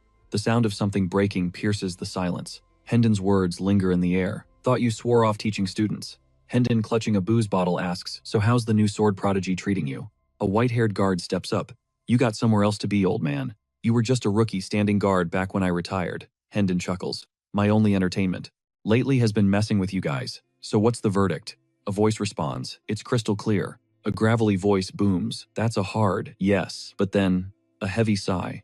A softer voice whispers, forget it. The first speaker admits the kid blew past all expectations. He notes that if we're just talking raw talent and attitude, he's legit. The gruff man takes a deep swig from his bottle. He wonders aloud if Axion was ever this good under his training, then drops the verdict. This guy, he's the best I've seen. Evelyn nods, analyzing the potential. He's on another level, even beyond young master. Axion. She pauses. And I don't say that lightly. The rugged man bursts into laughter, quipping, "Well, you got two working eyes, so you clearly see better than me," Evelyn counters. "People don't just change that drastically overnight." She frowns. But somehow that seems to be exactly what happened. She keeps going, saying it's weird. Why would someone hide that kind of power for so long, only to suddenly start flexing it now? Hendon interrupts. Did he really hide it, or did he just find it? He leans in, noting that rushing makes people trip up. But this kid, he moves like he's being chased by a ghost. Hendon wraps it up. That's exactly why I'm worried about him diving into the scale dragon. Society mess right now. The rough man signals to move out. If you're stressing over him, he reassures Evelyn, then let's go keep an eye on the kid. Insisting that reality might flip on her fears, she knew something big was about to drop. 3. Hendon ran the numbers in his head. When young wolves out for blood gather in one pit, they naturally start violent power plays to establish the alpha. He added, "While you're at it, test that guy's limits too." A hand gently draped a folded white coat across the table. Meanwhile, Theo's eyes narrowed into slits, a fire of pure determination igniting within his gaze. He mused, "Drag him." Into the white armor dragon cavalry, Hendon turned his back on Evelyn, walking away. Watching him go, she challenged, "You think you can just clock out because you can't ride a dragon anymore?" Hendon shot back. "Go back and clean up the mess for the rookie you brought in. I'm out of here." Cut to a new scene. Theo savored the crimson vintage, thinking, "Damn, this hits the spot." The pristine white coat rested on the table right next to the half-empty wine bottle. A voice cut in, "Good cause, that bottle wasn't cheap." Later that night, the camera pans over a massive estate bathed in soft moonlight. A woman stands in the grand hall, blade drawn, surrounded by dropped bodies. She realizes he clocked that someone was tailing him and set this whole stage up on purpose. She figured he might have joined the Scaled Dragon Society with this exact moment in mind, realizing he wasn't just some random nobody she could ignore. For starters, she wonders exactly how long he's been onto her. One thing's for sure, this guy is anything but average. She felt his aura. The second he stepped inside her carriage. The owner of a dragon heart. That hooded figure can unleash energy perception, basically a sixth sense on steroids. Anyway, thanks to that, the trap was sprung. Now the swordswoman stands next to a man with flowing long hair. Most of the trash in here disrespected a candidate for succession. What's the penalty for that level of treason? Depending on clan law. 1. His gaze is razor sharp, locked on the mission. Immediate execution is on the table. The thought hung heavy in the air as Emil towers over the defeated. A cruel smirk tugs at his lips, seeing as these are just kids who haven't even had their awakening ceremony yet. Take one arm each and end it there. Emil swings his blade, locked and loaded. Understood. Someone screams, "Wait." The second son of the Byron clan falls to the blade. The first son of the Red and White Mercenary Corps meets his end. The fourth daughter of the Ceres Merchant Guild and the Clark clan's third son get wrecked. The Howard clan's first daughter is next on the chopping block. The tutorial quest to shake off the title of Ragnar's Fool is grinding forward. A man on the floor begs, pleading with Emil for mercy. An invisible force slams into him and he shrieks in agony. Emil claims that was just a hello. Another invisible strike hits and the man screams. The unseen force keeps hammering him. The blows just keep raining down. Emil stands over the man's body, Evelyn flanking him. First son of the Parham family. One final scream rips through the room. Emil and Evelyn stand side by side, surveying the aftermath. Emil says, "Never thought I'd run into you like this, Evelyn." She replies, "Been a minute, young master." A system notification pops up. Tutorial quest. Escape the title. Progress is sitting at 82 out of 100%. He specifically targeted the ones running their mouths about his bloodline. He played it so perfectly that even as a fellow successor candidate, she couldn't intervene. On top of that, Emil announces, "I severed the right arms of the 14 people you pointed out." A voice asks, "Good work. What's their status?" The voice continues, "If they rush those arms to a priest, they can probably get them reattached." Emil clarifies, "But their careers as swordsmen, that's over." Evelyn replies, "Perfect." A voice asks, "Young Master Theo, you good?" It's noted that both Remington and Evelyn got wasted because of him at some point. Theo Ragnar, the so-called Fool of the Rose Palace, has completely leveled up. Tisk, tisk. Emil's expression turns stony, a sinister grin playing on his face. Emil declares, "I want to crush them beneath my boots." Emil says, "Let's roll Evelyn Remington." Someone replies, "Copy that." A voice calls out, inviting someone to tag along. Theo Ragnar's eyes narrow, a flash of steel in his gaze. 1. His stare remains intense, focused on something unseen. 2. Theo Ragnar strides down a hallway with another figure. A fist clenches tight, knuckles turning white from suppressed emotion. 3. Theo Ragnar claims he had a blast. Action. Theo Ragnar stands before a notification. Tutorial quest. #04. Escape the title Ragnar's Fool. A health bar indicates 100 out of 100. Catch you later. The words hang in the air. The man's face twists, total shock. His eyes bulge, pupils trembling in sheer disbelief. Boom! The name Theo Ragnar blazes across the sky. A system notification flashes into existence. All tutorial quests cleared. That Ragnar fool reputation, dead and buried. Its official mission complete. Theo Ragnar flanks himself with 2 allies. The trio stares down a massive structure, but Theo's internal monologue is darker. My true revenge. It starts right now. Rewards acquired. Elixir of experience. Type potion. Effect. Instant. 5-level boost. Requirement. Must be under level 30. Cut to golden hour. The sun dips, splashing the sky in burning orange. Shafts of light pierce through a grand window. A woman scribbles furiously in a ledger, brows furrowed in deep focus. Flash forward. She's standing before a man, the room swallowed by shadows. She doesn't stop writing. He doesn't stop watching. His gaze is intense. The Axion-scaled Dragon Society used to be. A glass shoots up. Hear, hear. His voice booms with hype. To young Master Theo's insane debut. Into high society. The crowd roars back, crystal glasses clashing in a deafening cheers. The room erupts. Thunderous applause. It's a tidal wave of hype. Partygoers swarm the tables. Hoisting drinks vibes high. Theo takes a sip, mind racing. Defeated by that idiot Theo. The party rages on, air thick with ale and brotherhood. Cut to the Camellia Palace. Looming, imposing. Its sharp silhouette cuts against the ink-black sky. Crock.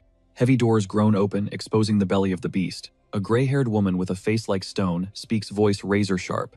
You didn't just hand that bastard an excuse. You let your people's arms get. Theo's face is a mask of exhaustion and defiance. Scars map his face, souvenirs from hell. Theo's voice drops a low rumble. Yeah, you honestly think that adds up? I warned you, over and over. Don't take this lightly. The gray-haired matriarch turns her back on Theo, radiating pure dominance. Forget breaking him. You just gave him a license to go, absolute psycho. A male voice booms, dripping with frustration. Theo Ragnar is making waves.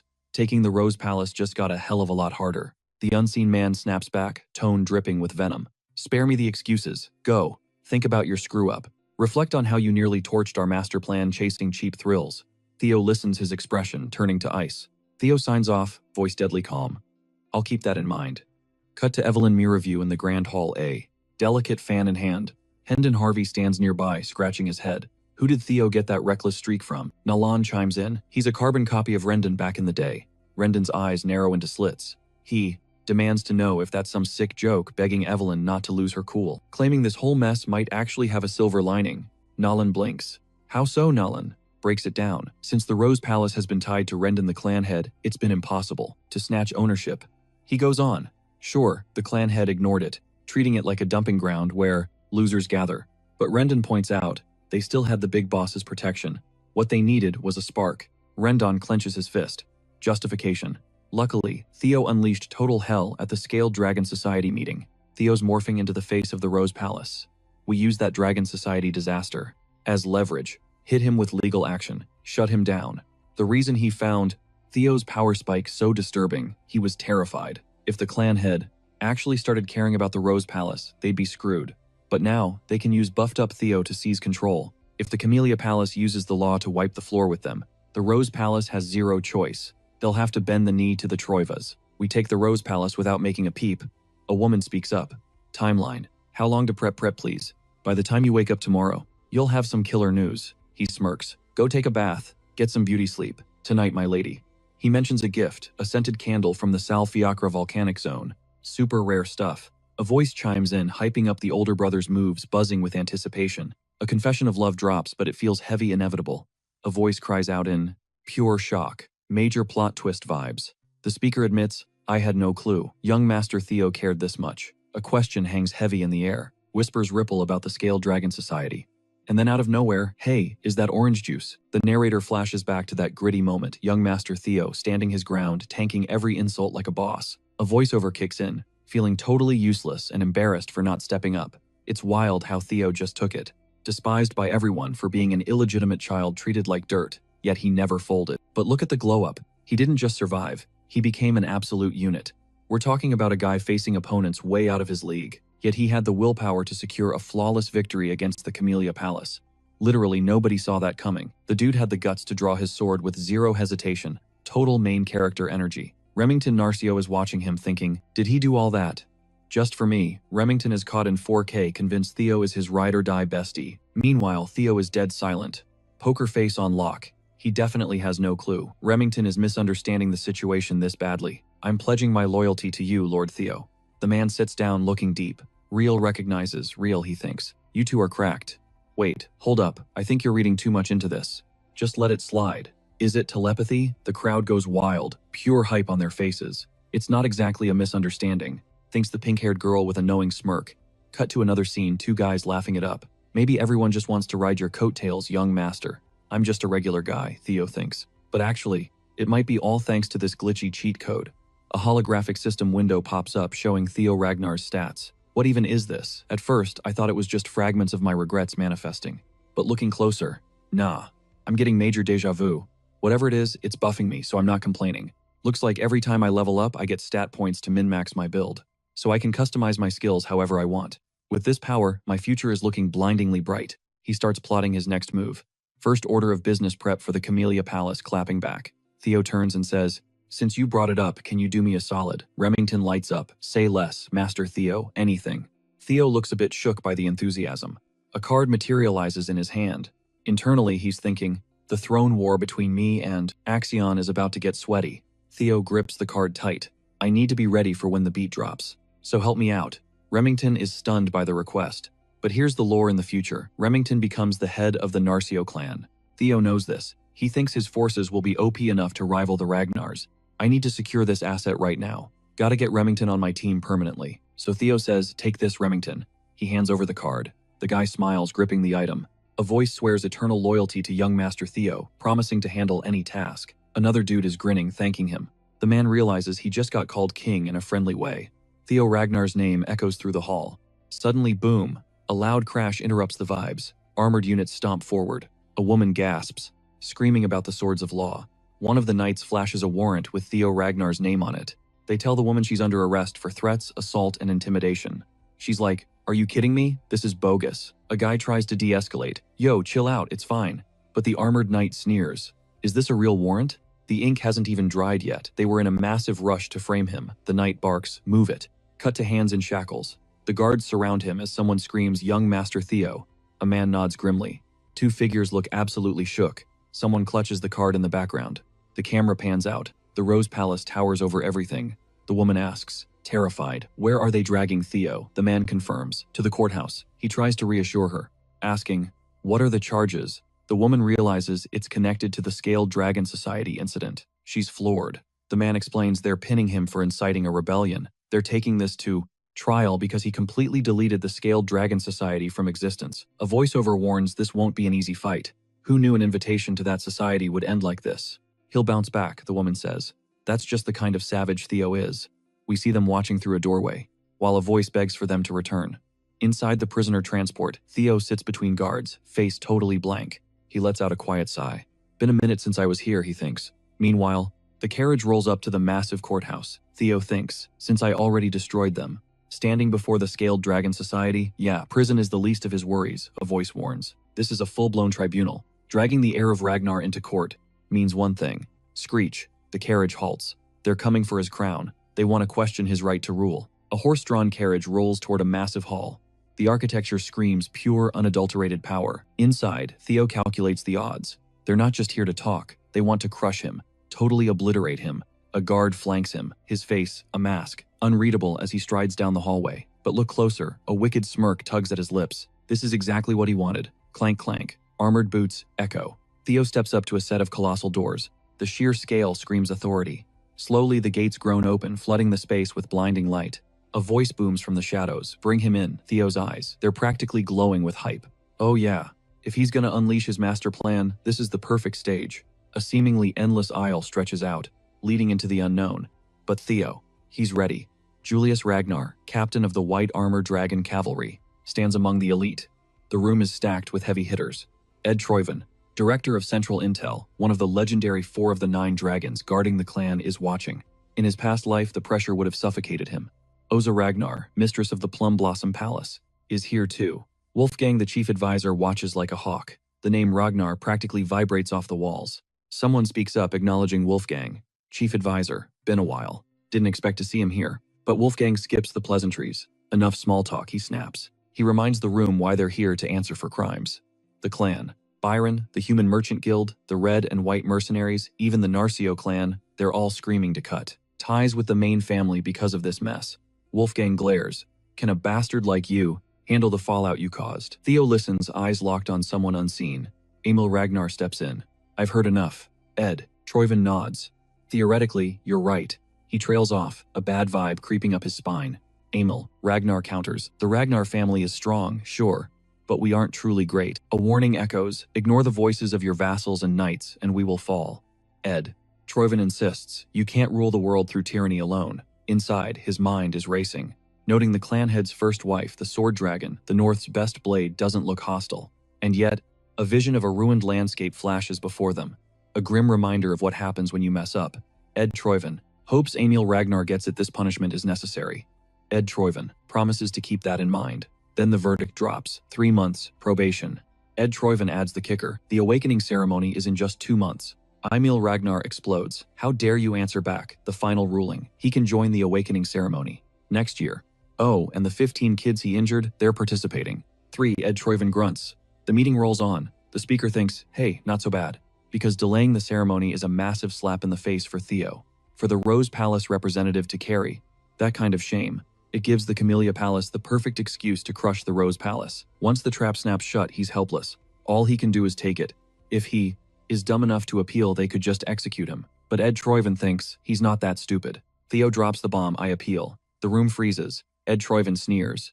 You fool. Emil. Ragnar laughs. Your arrogance is boundless. But hey, makes our job easier. Ed Troyven asks, do you even know what it means?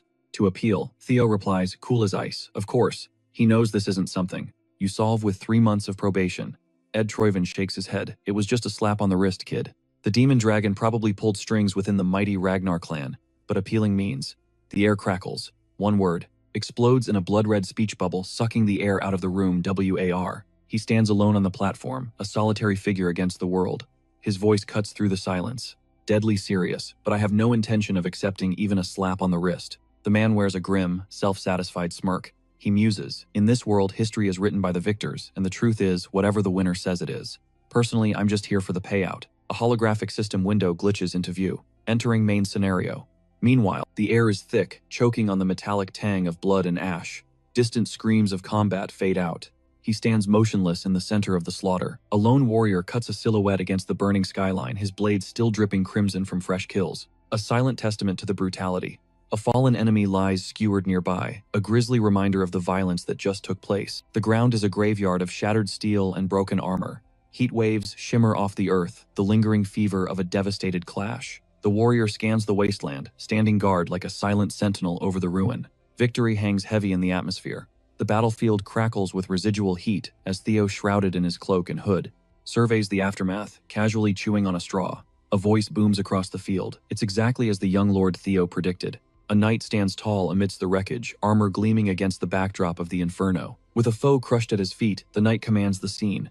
Behind him, Theo watches impassively, framed by the dramatic fiery landscape. A disembodied voice cuts through the noise. The Troyven Camellia Palace is now finished. A sinister grin creeps across a man's face, eyes burning with malice. 3 shadowy figures lounge upon ornate thrones within a colossal hall, the weight of silent, deadly judgments filling the room. A solitary figure stands before a massive gate back, turned to us, contemplating the treacherous path ahead. His expression is a mask, but the silence screams volumes. A voice probes, did a minor escalation really push you into open war? The invisible speaker scoffs. Someone is beyond arrogant. The man with the braided hair asserts that this is a lesson he needs to teach. The voice questions the logic of settling this through a proxy battle. Usually when there's a massive power gap, the voice explains an appeal means deciding the winner and loser through total war. The voice continues, noting that in cases where full-scale war is impossible due to the power imbalance, each side sends a champion. The victor is decided by a one-on-one duel to the death. That is a proxy battle. The implication is obvious. The defendant's champion will naturally be Theo. Odds are high the plaintiff sends Axion. If that plays out, Theo's defeat is all but guaranteed. The eye-patch-wearing man muses. Why make that choice? Does he have an ace up his sleeve? If he thinks Evelyn or I will step in to fight for him, he's in for a rude awakening. Per the rules, champions will be chosen, and the proxy battle commences in 1 week. Come again. Using the demon dragon or Evelyn as a proxy would be the obvious play.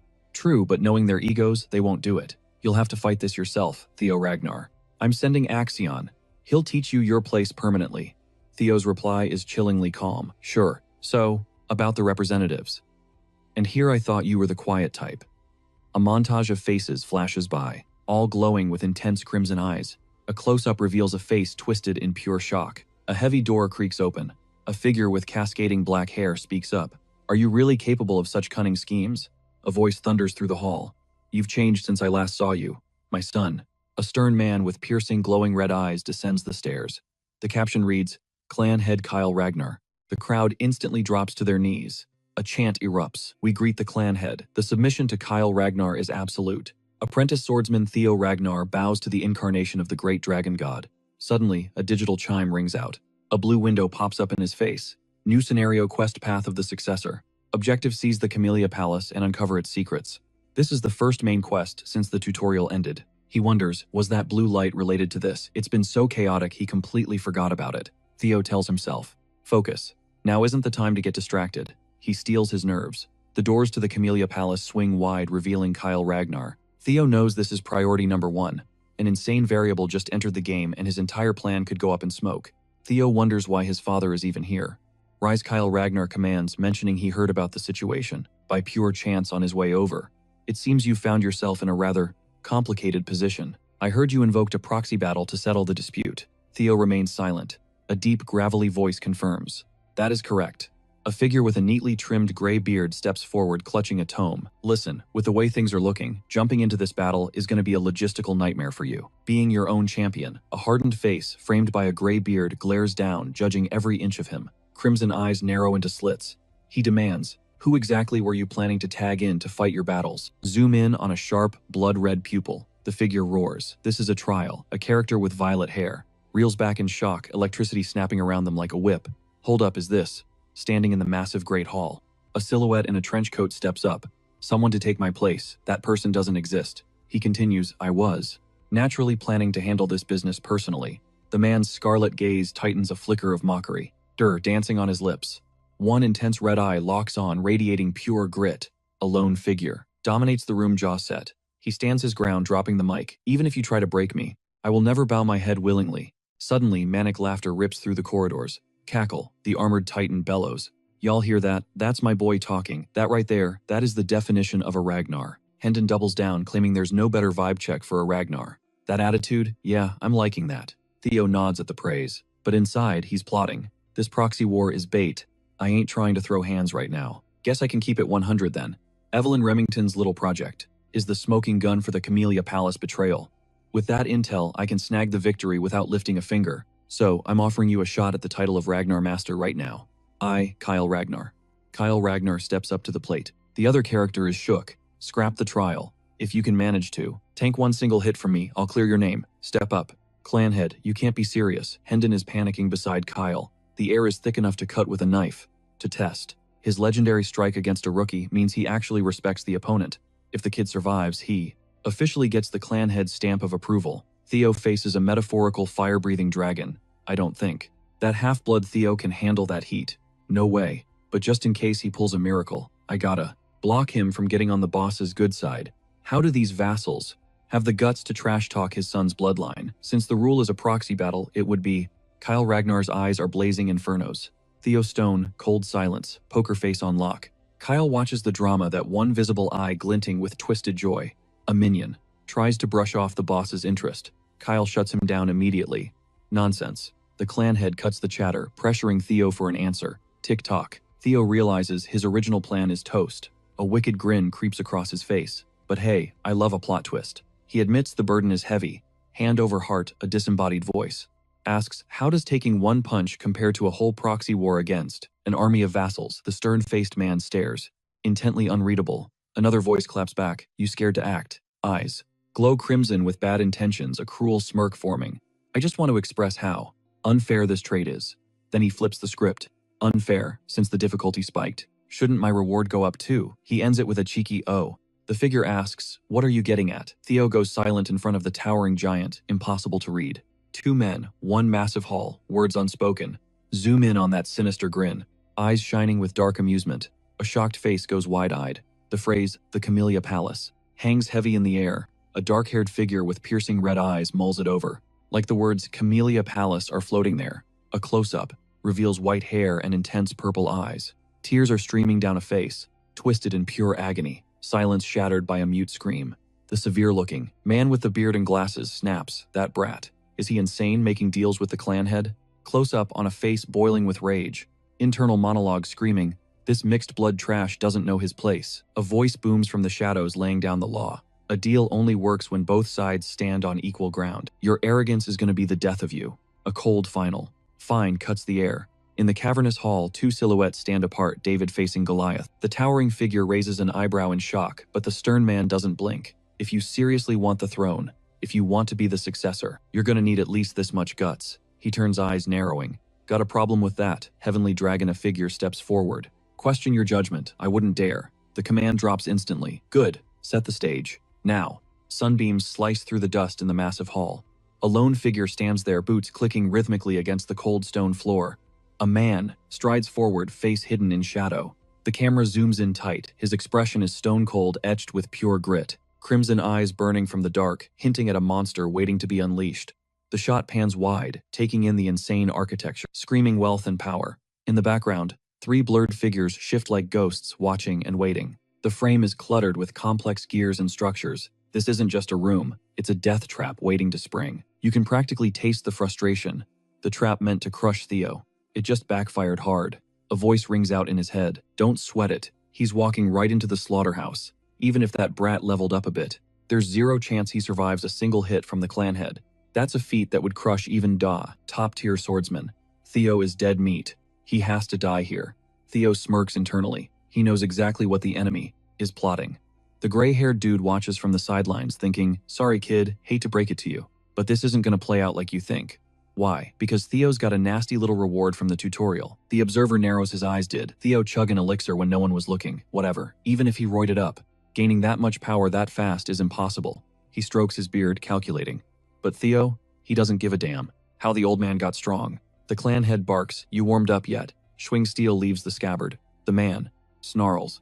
Usually I'd bring out the heavy artillery, but since you're still a manaless scrub, this rusty piece of junk will do. The air distorts. Crimson aura flares up around him like a bonfire. All right then, he growls. The red energy intensifies. He's drowning in red mana now. A savage grin splits his face, eyes gleaming with bloodlust.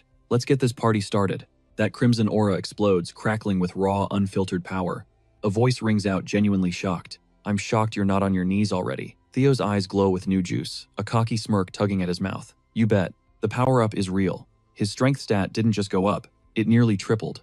That's the payout for crushing the tutorial. He flashes back to the glowing XP elixir. Theo grins as the potion's magic floods his veins, rewriting his DNA. 5 levels gained instantly. He dumped every single point straight into strength. Theo Ragnar feels the chains break. He's leaving average in the dust and stepping into legendary. Strength stat, a solid 52. With muscles like steel, Theo calculates the odds. Blocking one hit from his old man. Yeah, he can take it. The blade screams down a silver streak, cutting through the red mist. Theo plants his feet. Eyes locked. Focus dialed to 11, tracking the trajectory. The world slows to a crawl. Heartbeat. Breath. Every muscle fiber tightens like a coiled spring. He braces for impact. The pressure of the incoming attack is heavy enough to crush bones. Clang. The impact sends a shockwave rippling through the hall. Theo grips his hilt until his knuckles turn white, dead set on tanking the hit. Ed Troiven's eyes narrow, a crimson glimmer flaring deep within his pupils. The Heavenly Dragon's vision snaps into focus. I see it. Red lightning sparks and jumps, charging up the kill shot. Then boom, pure energy detonates, unleashing a tsunami of destruction. Debris flies. Dust chokes the air, blinding everything. The floor plates groan and shudder under the insane pressure. Ed Troiven freezes for a split second, a heartbeat of silence, before he unleashes hell. Theo digs in, gripping his weapon like a lifeline. A twisted, sadistic grin creeps across Ed Troiven's face. Been a long time since I felt this. His blade glints, a cold promise of death. Glass shatters everywhere. Theo stands his ground. A voice booms over the chaos. Finally, a son worth a damn. Trial over. Ding. The system screen pops up. Sudden quest cleared. Kyle Ragnar's one-hit kill. New loot. Unlocked authority. A mysterious blue key materializes in his inventory. Cut to black. Fade in. Theo's out cold in a luxury suite. He groans, eyelids fluttering open. 1 day later. Theo blinks, confused. Where the hell? A voice cuts in. About time you woke up, Sleeping Beauty. A woman looms over him. I blacked out. Standing up, Theo gasps, reeling. A redhead grips his hand, tight panic written all over her face. Hey, breathe, he soothes her. But as his eyes snap open, the confusion hits. Where the hell is he? Cut to a different location. A cold voice drops a heavy order from the clan head. A silhouette stands by the window, watching the distant room where Theo rests like a hawk. Eye patch guy spills the intel axion, and the director just abandoned their posts. Evelyn and Theo lock eyes, silent communication. Evelyn gives a sharp nod, confirmed. Eye patch smirks as a location tag pops up above them. Welcome to Camellia Palace. Scenario updated. Suddenly, that familiar blue system interface flashes the main quest, seize Camellia Palace, and unlock its dark secret. Current location, Stage 1. Secret progress 0 out of 1. The palace gardens are looking lush, exploding with greenery and pure white blooms. Crunch. A high heel grinds gravel into dust. Emil's face twists in rage as she absolutely loses it, screaming about why she, the legit owner, is being evicted from her own turf. She is not having it. They try to tell Emil to chill out. Meanwhile, shadows in the hallway are practically begging someone off-screen for mercy. Axion's caught whispering with another guy, audio muted. Suddenly, Theo Rahan's eyes ignite with a sinister glow as the hit order drops. Eliminate Theo Rahan. The plan, sever his arm during the awakening ceremony. But a second voice overrules it cold. Forget the arm, bring me his head. The hunt is on. Bring me his head. Theo Rahan's expression is pure ice, his gaze burning with an unearthly glow. The Camellia Palace towers above a silent titan. This wasn't the plan, but things just took a wild turn. A way better outcome, actually. Theo snagged the palace without even playing his ace card. Bonus round, he scored a second authority. He swipes open his inventory, bathing the room in a digital azure glow. A blue key materializes. Theo takes a crunch out of an apple. Is this thing actually useful, he wonders. He taps the icon. Item class MISC. Effect dungeon breach. Requirement matching gate. So this key is definitely. Before he finishes, a door blasts open with a blinding cobalt flash. He holds the key aloft. A deep resonance hums through his bones, it's calling to this place. The keyhole pulses with a soft, ghostly shimmer, just begging for the key. Click. Perfect fit. Theo stands at the threshold as raw alien energy spills out. Static crackles across the frame. What the? Theo frowns. A cavern hidden inside a palace room. Gotta be a hidden quest, he decides. Whatever it is, I'm clearing it. Can't pass up on double XP. Alright, bet. Theo nods. Better gear up first. A massive structure looms in the UI. The screen flashes. A lineup of lethal blades, each shimmering with potential. Okay, let's see what we're working with. Sword and shield equipped Theo dives into the abyss. The dungeon sprawls out ahead. A jagged path of shadow and stone. Suddenly, a massive wolf with fur like crushed ice stalks out of the dark. A wolf. A big one too. Definitely demonic beast here. The monster charges Crimson Eyes, blazing with savage hunger. Reflexes kicking in. Theo snaps his shield up. Metal screams under the impact. He braces hard, locking his stance. The sheer weight crushes against him. Razor claws screech across the surface, desperate to shred through. His guard. Theo grits his teeth, a silent promise hardening in his mind. He will not be overpowered. The beast lunges again, a blur of frost and fangs aiming for the jugular. Blade raised, Theo meets the onslaught head-on. A guttural roar. Tears from the wolf's throat shaking the cavern walls. Theo swings his steel, singing through the air. The sword paints a lethal silver arc, targeting the beast's flank. Bam! The shield tanks another hit, deflecting the relentless assault. It's a stalemate, a desperate dance of steel and teeth in the dungeon's gut. Theo pushes the offensive. His blade becomes a blur, but the hide is like iron armor. Half-hearted swings won't even scratch this. Nightmare. It stands its ground, radiating power. This thing might rival the monsters from the demonic sea beyond the north wall. That explains the insane durability. This won't be a walk in the park. The wolf pounces, claws extended, ready to eviscerate. Theo sidesteps by a hair movements crisp and lethal. If I can just copy that beam. Flashback, he remembers facing Father's one strike. That dazzling, overwhelming power. Blinding light floods his mind, a beacon in the dark. Pure white arc. Theo coils his muscles, sword and shield aligned. He unleashes it. A radiant beam of destruction slams into the demonic wolf. Direct hit. The beast stumbles back. Theo clicks his tongue. Shh, guess copying it perfectly isn't that simple. One strike. Short for instant death. He winds up for the finisher. The secret. Pouring every ounce of soul into a single swing. Focus. Channel the speed arts Evelyn drilled into me. Impact. The blade drives down, shearing through muscle and bone. Crimson blood. Sprays the steel, staining the snowy floor red. A deafening howl of agony rips through the forest. The blood-slicked sword remains buried in the beast. A massive paw twitches on the cold ground. The monster's face twists in pain, red eyes fading, but still hateful. Good.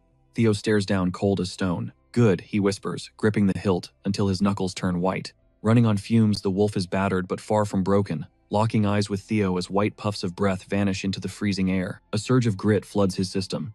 I got this. Flash forward 2 months later. Training ground, number 4. The air is crisp, the sky, a piercing electric blue. Theo's partner notices the crowd getting thicker. Nearby, the silver-haired guy starts getting nervous, suggesting they bounce to a different field.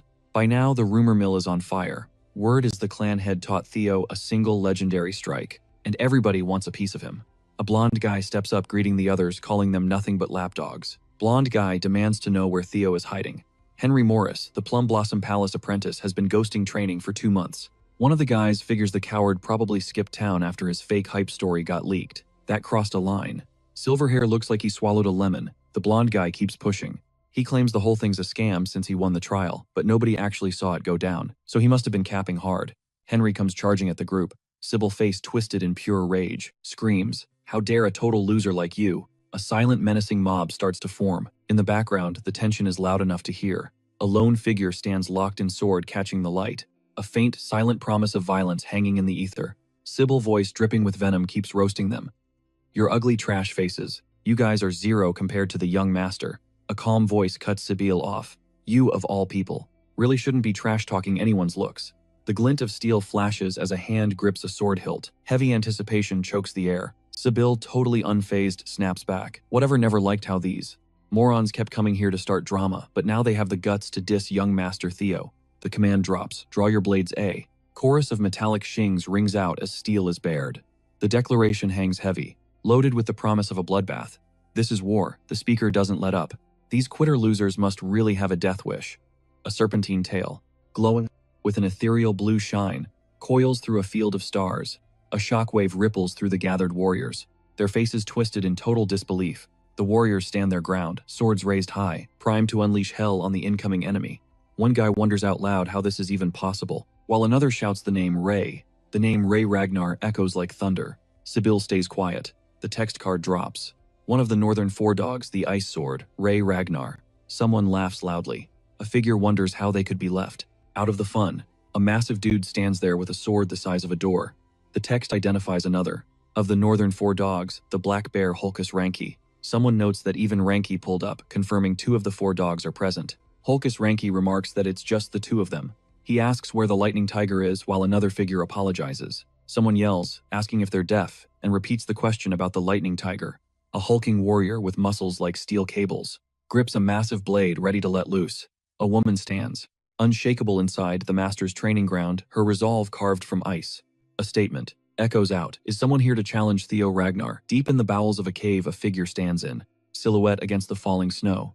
Sweat and tears track down his face, every drop proof of the grind. A sword hangs at his hip, a silent vow of battles to come. A digital chime rings out, level up. The cave stretches before him, a path shrouded in shadow. The system message repeats a constant reminder of his power. Spiking, you leveled up again and again. The words flash neon before his eyes. Level up. New achievement unlocked. You hunted 170 demonic beasts. The air is thick with the stench of ozone and copper. Theo Ragnar sits on top of a massive slaughtered beast, its dead eyes staring into the darkening sky. A close-up shows the exhaustion etched into Theo's bones, his dark hair matted with sweat and grime. The floor is a carpet of demon corpses, their forms twisted and grotesque in death. Swords lie scattered across the carnage, stained crimson. A gaping maw, filled with rows of razor-sharp teeth, is all that's left of one fallen creature. The air vibrates with the silence of the grave. The cork pops from a glass vial, releasing a faint medicinal scent. Theo tilts the potion back, the liquid glugging as it slides down his throat. The metallic tang of the cure lingers on his tongue.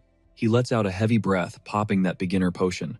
Boom, health bar restores 10 points, and those wounds close right up. The early game was a total nightmare, but grinding through piles of demon beast corpses, yeah, that made leveling up way easier. Theo takes a second to look back. The cave floor is literally painted in blood, a gruesome receipt of his progress. Crazy how fast time flies. 2 months have already vanished. His gaze hardens with pure determination. Suddenly, a low, gut-wrenching growl rumbles from the shadows. You can feel that sound vibrating right through your bones. That vibe, the boss is definitely rolling up. Time to hit the 5th floor. His boots clack against the stone steps, the noise instantly swallowed by the heavy, suffocating silence of the dungeon. Just the echo of his own stride. He checks his blade. Useless, he thinks. This thing is cooked. Theo steps up to a glowing blue interface embedded right into the rock wall. He stares down at the sword. It was a gift from his mom. Now, it's the only piece of home he has left in this hellhole. Flashback to the birthday gift, that ceremonial blade. He remembers the drama, the beef with his mom right before the awakening ceremony kicked off. Back then, he just tossed it into the corner of his room like garbage. Let it sit there and rust. Ungrateful, right? But looking at it now with veteran eyes, Teo realizes he was blind. This isn't junk, it's forged from legit white snow steel. High-tier stuff. The metal hums. Memory unlocked, his mom surprising him at midnight, burying him in presents before he could even blink. But the awakening ceremony was looming over them like a dark cloud. In the memory, Teo bumps into two shady figures. I don't have time for birthday toys, he'd thought. He acted like he knew everything about gear, walking around with that unearned arrogance. A woman's voice cuts in telling someone to get lost. It doesn't matter what you do, you can't change your bloodline. Brutal. Teo snaps back to reality. Never again. He won't repeat the mistakes of his past life. He pushes forward onto the ice, then freezes. A cold bead of sweat trickles down his temple. Something's here. Massive claws, sharp as obsidian, scrape against the frozen ground. A monstrous snout, caked in frost, puffs out a cloud of freezing air. This isn't just a beast, it's a nightmare. Armored scales glow with an eerie supernatural blue light. Teo cranes his neck up, eyes wide. The thing is absolutely colossal. A dragon. Wait, hold up. He scans it. Okay, lucky break. It's just a lesser drake. It's waiting for him. Lore says jaguars descended from dragons, and the final boss here is definitely draconic. Teo draws his blade. Coincidence? I think not. He doesn't have the full picture yet, but one thing is crystal clear. He has to drop this oversized lizard to clear the mission. Teo raises his steel stance locked. Scenario mission: capture Camellia Palace and crack its secret code. The palace is at 1-1, but the secret lies at 0-1. And the dungeon beasts, they're swarming at 1171. Can he actually clap this thing? It's still dragonkin. Screw it. Teo decides to risk it all on a single flash strike. He thinks back to the endless grind, slaughtering dire wolves for hours. Time to see if that training actually paid off. The lesser drake, already scarred from past battles, stares him down with pure malice. It wants blood. It might not be on its daddy's level, but it's tough. Teo channels his inner power. Unleash Dragon Flash. The skill erupts. A torrent of blue energy blasts straight at the drake. With the dragon heart pumping at max capacity, this has to hurt. Boom, direct hit blood sprays into the air like a fountain. Crimson droplets rain down, turning the cave floor into a slaughterhouse. The drake screams a deafening roar as its jaws unhinge, coughing up a river of blood. That's gotta sting. Teo feels a rush of relief. It actually worked. The massive beast wobbles, its giant frame tilting like a falling tower. Sword still gripped tight, Teo watches the takedown. The drake slams into the dirt, the impact shaking the entire cavern to its core. He was aiming to brain the thing with that shot, but damn, the blade didn't dig deep enough. Not a one-shot kill. But he sees an opening. His blade begins to glow. Time to pull out the secret sauce. Secret technique gestures footwork. He thinks I got this. He winds up for the follow-up combo. Fake it out with a basic attack, then go for the crit spot. But the drake's fear aura is dominating the battlefield. Teo readies up, but the status effect hits hard. Fear debuff, movement speed slashed by 10%. Teo curses his heavy limbs. He lunges anyway, a crimson aura blazing around his legs as he closes the gap on the beast. The air literally crackles with displaced energy. He's moving with blinding speed, now defying the debuff. Strike Teo slashes his blade, leaving a sparkling trail of destruction in its wake. It's beautiful and deadly. The sonic boom of his movement echoes through the cave. That's raw power right there. He's not holding back. He presses the attack every step, landing with the force of a thunderclap. Rocks crumble from the ceiling as the fight tears the cave apart. The stone groans under the stress. Teo grits his teeth. There's a reason this thing is the boss. It's a tank. He knows he can't let this drag on. Stamina is key. Another impact reverberates, a deafening roar that shakes the world. The cavern shakes to its core, rocking the very foundations. He steels his nerves, zeroing in on the weak point. Make it quick, make it count. The lesser drake unhinges its massive jaws, flashing rows of nightmare-fueled teeth sharp enough to slice the air. And a dragon's fatal flaw is... boom. The final strike connects, thundering through the hollows as the battle hits its fever pitch. Those lesser drake scales shimmer impenetrable armor against any basic attack. But he plummets. Straight toward the beast blade tip, aligned with lethal precision. Steel meets flesh drilling, right into the reverse scale. Crack. The reverse scale shatters under the sheer force. Shockwaves ripple through the dragon's massive frame. The blast sends tremors ripping through the air. Teo stands his ground blade, still buried deep in the beast's hide. The dragon's face twists in pure agony and rage. Bloodied but victorious, Teo shouts. It worked. A surge of raw energy explodes outward. The impact resonates with devastating power. The dragon's eyes go wide, total disbelief, as the fatal blow takes its toll. Bathed in blood and fury, the warrior stands defiant. Meanwhile, King Rahan gets cornered by his own squad. What are you even saying, they demand? King Rahan declares Teo Rahan has to go through me first. A blue-haired woman stands at his side. Teo's face twists in rage as the memory hits. That was 3 years ago. Teo's fury boils over. His skills have leveled up every single day. 3 years, that's more than enough time to close the gap. The blue-haired woman watches, reading nothing on his face. Teo clenches his fist. Fine, let's run it back. Another duel. A manic grin stretches across Teo's face. Winner takes on Teo Rahan. Blue hair is locked, and loaded blade gleaming.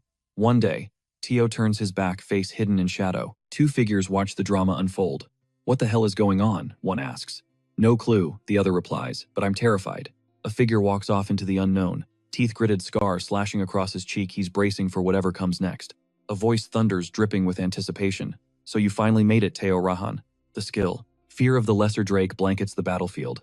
The beast's lifeless eyes stare into nothingness. Massive head resting on the cold ground. The camera zooms in, capturing the intricate details of the drake's armored plating. Its jaws hang slack, exposing those rows of razor-sharp fangs. A thick purple tongue lolls out. Teo stands atop the fallen titan sword, loose in his grip. The system flashes. A congratulations for successfully hunting the lesser drake. He thinks to himself, recalling the drake's final thrashing moments. I seriously thought I was a goner there. Teo scans the massive corpse. Good thing it wore itself out. That scale really is the weak spot. Battered and dropping to one knee, he catches his breath.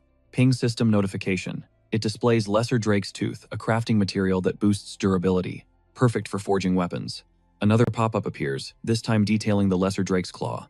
An enhancement mat that cranks up sharpness. Teo eyes the loot. He figures he should use them to repair his blade, which is totally wrecked.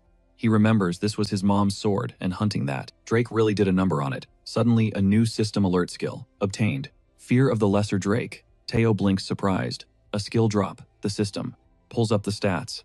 Fear of the lesser drake rank. D+. It unleashes dragon-killing intent, dominating anyone nearby, and striking fear into targets weaker than the user. Dragon-killing intent. He remembers hearing that only the chosen ones can wield that kind of power. Teo grips his hilt. Never thought he'd get a shot at this. He extends his hands. A holo display projects his sword and the drake mats. But even with this, Teo isn't sure if it'll be enough against Rahan. A voice echoes warning that this place is crawling with powerhouses. A figure steps out from the deep shadows of the cave. Ping system message, Camellia Palace dungeon cleared. Teo stands before an ornate door. Mission completion confirmed. The system offers. Congratulations for beating mission scenario number 1. For clearing the stage, Teo gets this reward. A glowing orb sits in his palm. The system IDs it as a nest compass, a type of artifact that points the user straight to the nest. Teo studies it. What the heck is this? Linked to the next quest, he slams his fist into the holo screen, the sound ringing through the silent room. Teo makes a call. I should just head back to my room and crash. Man, I'm absolutely drained. He's stumbling down the endless hallway, looking totally out of it. Suddenly, Evelyn Nerival sprints toward him, panic written all over her face. Is it an emergency? Evelyn screams, oh my god, look at you. Where have you even been? What? Theo shrugs it off. Nowhere special, honestly. What's the drama? Did you get a notification or something? Yeah, there is a massive brawl going down at training ground number 4 right now. He glances over. Confusion hits him like, say what? Moments later, total chaos erupts. Two figures locked in a deathmatch. They are trading blows inside a tornado of crimson energy. You can literally see the desperation etched on the fighter's face. Lit up by the blood-red glow, one guy gets absolutely swallowed by the energy blast. This is the brutal result of the clash. Everything hangs by a thread as a skill activates. The terrifying aura of the inferior drake floods the battlefield. A single red eye glows with pure evil intent. 3 guys stand there drenched in blood, faces twisted in agony and shock. A red-headed warrior scans the carnage, looking grim. Then a creepy grin slowly spreads across his face. He is radiating overwhelming killer vibes. Laughing like a total maniac, the redhead swings his massive sword down. A figure steps out, silhouetted against the light. The red-headed warrior roars. You are mine, Theo Ragnar. Let's test that strength of yours. The blade comes crashing down, dragging a tail of purple energy behind it. That purple aura, it spikes in intensity as the sword plummets. The blade closes in a blur of speed and lethal intent. The red-haired warrior slams his sword down with god-tier force. Theo Ragnar meets the strike head-on, sparks flying as steel crashes against steel. Evelyn Nerival stands by Theo's side, eyes glued to the unfolding madness. Holkus Ranky puts his weight into the slash, claiming the hit. Theo pauses, wondering if that attack was just too easy to deflect. He processes the situation instantly. Theo is actually shocked he parried that so easily. But Holkus Ranky isn't done yet. His sword becomes a blur. Holkus Ranky refuses to take the L. The narration tags this attacker as the Black Bear. That is Holkus Ranki, famously known as the weakest link among the 4 dogs of the North. Why? Because his kit wasn't complete. And let's be real, he wasn't the sharpest tool in the shed. Holkus's sword flares with a menacing red aura. It looks terrifying as he presses the attack. Holkus dares his opponent to try blocking this next strike. The text highlights the defender Theo Ragnar.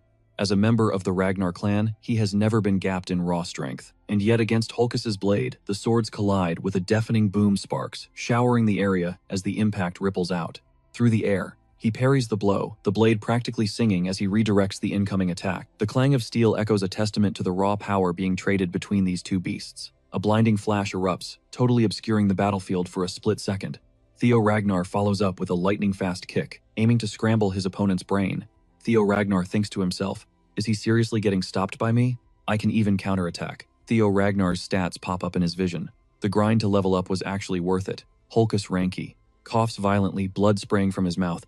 Holkus Ranki's face is twisted in pure agony and shock. Theo Ragnar stands triumphant over the fallen Holkus. Holkus's eyes are wide with disbelief as he stares up at Theo Ragnar. Theo reflects, I ended up using my full strength to swing without realizing it. Good thing it was Holkus. The man watches stunned. Holkus Ranki, famous for his tanky endurance, was on the receiving end, but he just passed out cold. A wave of cheers erupts. Theo Ragnar remains standing, his sword held low. The crowd roars. Young Master Theo defeated the Black Bear. He took down one of the 4 dogs with a single hit. Another guy shouts, wait a second. Is Ranki still alive and kicking? The sword is shattered. The crowd murmurs in total confusion. Theo Ragnar stares down at the broken blade. The sword Mom gave me. His fist clenches in frustration, as expected of young Master Theo. He even snapped his sword in a single strike. Someone asks, why are you so hyped about that? 2 armored figures stand side by side watching the scene. The figures' eyes glow an ominous red. Snow drifts down against a dark sky. Bare feet stand freezing in the snow. A figure in a green coat asks, who are you? The green-coated figure looks down at a kid with light blue hair. The figure asks, why are you walking out in this freeze like that? Aren't you cold? No. The black-haired figure offers, how about I put this on you? The figure wraps a red scarf around the kid's shoulders, then thinks, you still look freezing. That's not gonna work. The figure looks at the kid blowing a warm puff of air. Let's head to my place for now. The figure smiles warmly at the kid. The figure is now closer to the child. I'll get you home the second the snow clears. Fade to black. Scene shift. Cut to a stunner with flowing icy blue hair standing outside a massive building. Zoom in on the luxe fur lining of her coat. A knight in full plate mail stands guard in the courtyard as she glides closer. Ray Ragnar snaps his head up. Surprise hits him, then morphs into a confident grin. Ray Ragnar smirks. Cut to later that night at the Camellia Palace. The place is looming large, a total flex of architectural power. Ray Ragnar, now rocking a goofy party hat, sits at the head of the table. A banner screams, congrats on the title Illustrious Tiger. The squad is hyping up the young master. The spread is insane, a feast fit for a king. Alright, for bagging the Illustrious Tiger title, you've grinded so hard so long. A voice echoes. Just gotta keep that momentum rolling until the awakening ceremony. You got this. A woman slides a massive plate forward. My son, you gotta try this abalone. These bad boys are caught in super limited batches from the Adria Sea, slow roasted in butter sourced exclusively from farms near the Fua Mountains. Ray nods slowly. Mother. He looks up at her, eyes widening just a bit. Mother, oh, and try this. It's chicken fed strictly on acorns from the western Laziria desert, prepped at the perfect age and stewed with ginseng, imported all the way from Joseon in the Far East. She holds out a spoon, beaming with warmth. Cut to elsewhere. Theo Ragnar stands gripping a blade. His red eyes glow in the gloom. He gives a subtle nod. His mom watches. It's delicious, mother, he says, sitting down, face like a stone mask. The setting sun blazes through the window behind him. She gasps, hand flying to her mouth in total shock, while the guy next to her just stares. A sword lies on the table between them, heavy with unspoken tension. The training blade. He apologizes, dropping the bomb that the birthday sword she gifted him is busted. Theo looks shaken. A literal question mark pops up over the couple as they stare at the shattered steel. It's in pieces. His mom demands to know if it was made of ebony. Deer wood from the South Gaia jungle. She screams that it was a total scam since the seller claimed only rare top-tier mats were used. If that guy wasn't lying, this thing shouldn't have snapped like a twig. Theo looks downcast, explaining that bone deer is this weird plant that feeds on iron. It's super rare, because it's got the flex of wood, but hits as hard as steel. Theo thinks, I knew it was solid, but I didn't realize it was S-tier, valuable. He wonders where she even scored it. His mom shakes her head. This won't do. She's gonna go demand answers. Next time he better get a flawless blade for my son. Theo tries to chill her out. It's fine, really. I can just use a spare. Mom shuts that down. Absolutely not. Cut. To them. Arriving at. The vibe is serious. Real value needs real attention. With the awakening ceremony, less than 7 days away, Theo insists he can't show up looking scrubby with a busted weapon. Since they're on the topic, Mom says, let's go, now. Someone asks where the heck they're going. Only the best workshop in all of Vintera. Cue the sign Basque Workshop. Inside, it's packed, with blacksmiths hammering away. Basque Workshop is legendary, one of the big 3 weapon manufacturers in Vintera. It's huge. It's famous for being massive, basically a factory. But wait, there's more. A figure stands there gripping a weapon. Someone flagged special rank by Intel. A blacksmith holding the Master Artisan title. A title shared by only 2 other Ragnars. Also known as the Elf of Capitalism Incarnate Demon Artisan Kurson. Well, look who it is. Can't believe I'm seeing this tycoon. How does Mom know the demon artisan? Click. Clack. Mom's heels echo as she steps up to Kurson. Nearby, Theo's eyes glow red, wondering what the hell is going on. Mother. Mom speaks up. I'm sorry, valued customer, but our relationship as mother and daughter ended the day you chose. Theo's brain freezes. I thought Mom was an orphan with 0 family left. Are you telling me High Elf Kurson is her mom? Theo's eyes go wide. Realization hits. Wait. Does that make me a quarter elf? That explains why I'm so ridiculously good looking, Kirsan asks. So what brings our dear client here after ghosting us forever? Mom holds out the blade. I'm here to return a defective product. A little creature with specs, asks defective Kurson. He's speechless, but has the audacity to ask how Cecilia could call the blade trash. Kurson's eye twitches in disbelief. Theo is still reeling from the bombshell revelation he's part elf. He studies the blade, brow furrowed. Who wielded this? Kurson demands. Cecilia snaps. My son, obviously. Who else? That kid. Kurson glances sideways. The one standing behind you. Cecilia's voice drops an octave ice cold. Watch your tone. He's the prodigy who's gonna rule Ragnar, she declares. Theo Ragnar, of the Camellia Palace.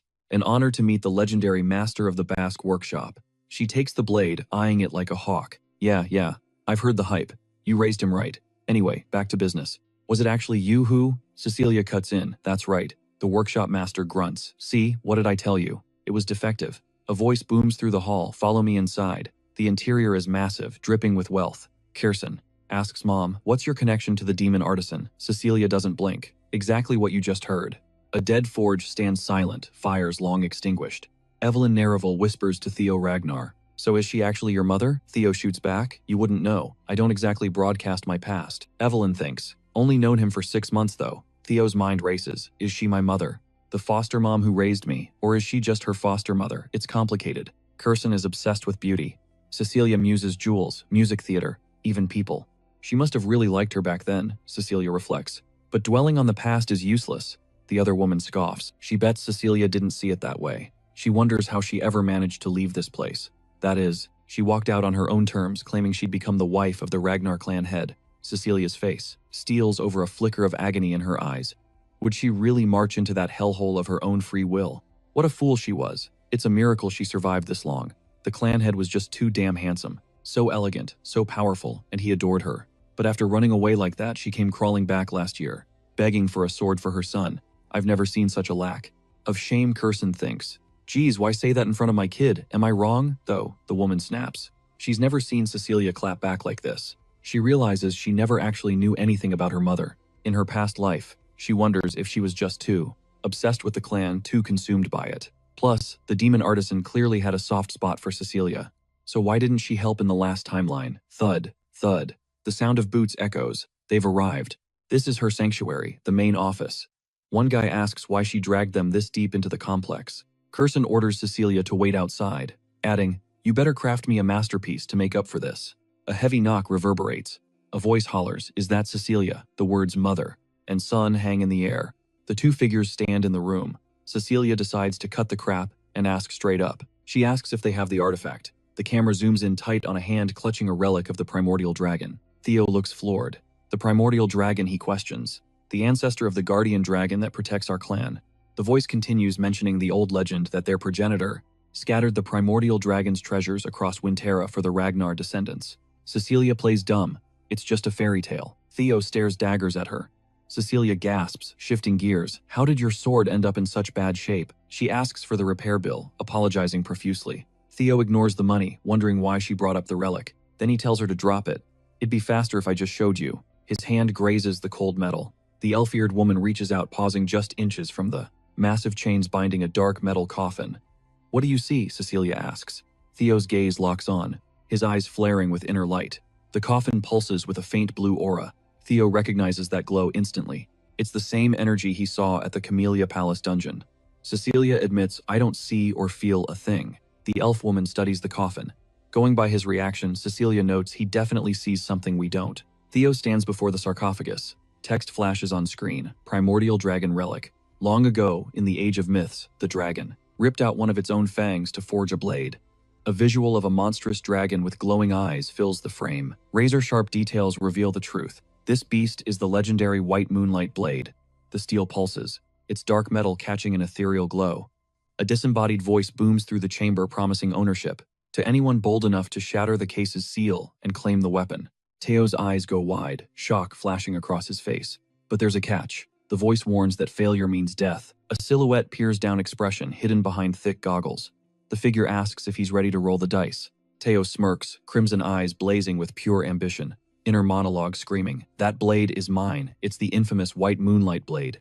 The signature weapon of the Black Snow Leader, one of the 9 dragons. The entity known as the Black Dragon stands ominous against a backdrop of falling snow. Barely anyone knew what this blade looked like, mostly because everyone who laid eyes on it ended up 6 feet under. A figure lies crumpled on the ground, bloodied and totally defeated. Did the sword vanish or die out? The figure stares at the horizon, lost in thought, asking if Teo can actually see the thing. By sheer twisted luck, he caught a glimpse of the White Moonlight Blade's true form. He wonders why the Black Dragon spared him, realizing this is a massive complication. What's the next move?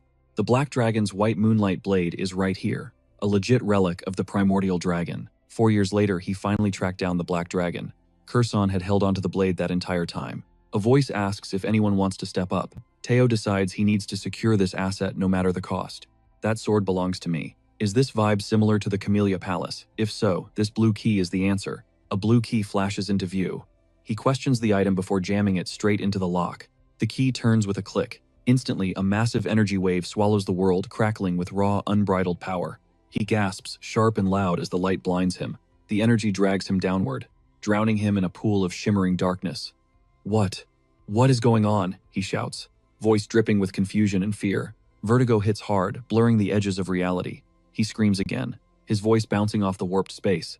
Crimson streaks slash across his vision, painting the void in violent shades. His mind races to make sense of the chaos. "Where am I?" he whispers. Looming ahead is the Rose Palace, its silhouette, a haunting reminder of a forgotten past. Why? Why the hell am I back here? He questions the void. Then realization hits. Oh. 2 figures stand stark. Against a burning sky, one wielding a glowing blade. The other figure is already down, a pool of blood spreading beneath them. He had totally blocked this out. That moment made him incredibly weak. He needed more. Power. Power to defeat, submit, and crush the Camellia Palace. Suddenly, Teo faces a massive bird-like monstrosity, its eyes glowing with a creepy blue light. Energy erupts around him, static, crackling in the air. His own eyes burn crimson, reflecting the hell inside. A sharp snap echoes through the air. Teo reaches out, gently tapping the creature's beak, trying to hijack a mind by using their own thirst for power against them. He grabs the entity by the collar grip like iron. "I don't think so. They call it a monster sword for a reason, you brat. How did I conquered that despair ages ago, you moron. You think your tiny scrap of power tempts me? I've got bigger missions to grind." "What are you talking about?" He notices the griffin looks way different than his memory. While the beast screams to be let go, it recalls being over 10 meters tall. Now, it's shrinking to match Teo's height. Is it because it was sealed too long? A fist clenches tight as a voice booms. "Look doesn't matter. Works for me." Crimson eyes flare as Teo declares, "You belong to me now." The griffin is officially dubbed the Moonlight Sword. A voice pleads to talk it out like civilized people. Suddenly, a woman kneels beside a coffin, crying out for her dear son. "Please wake up." Queen Cecilia watches in total shock, questioning the meaning of this nightmare and why her son is in that state. A man in goggles claims he was commissioned to forge a blade but never asked to do this to him. A shot of a man smoking a pipe cuts in. The monster's energy is fused to his bloodstream. A motionless figure lies prone, face hidden by a mask. They've never seen or heard anything like this. A close-up zooms in on a man's face, his expression dark and grim. He claims it's a conflict. You can't hold 2 relics at once. Cecilia Ragnar's face twists with pure dread. Tears blur her vision. She convinced herself this would be a cakewalk.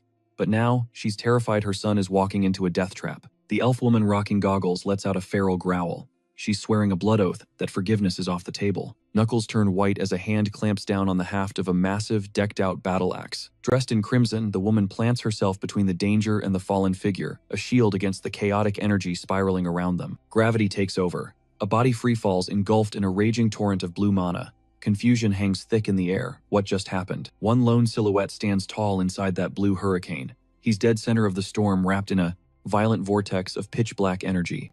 Blue mana frames a man's face, whipping around him, highlighting his fierce gaze. Cut to Cecilia Ragnar crashing to her knees beside Theo. He's out cold. Panic writes itself all over her features. She leans in close voice, trembling barely above a whisper.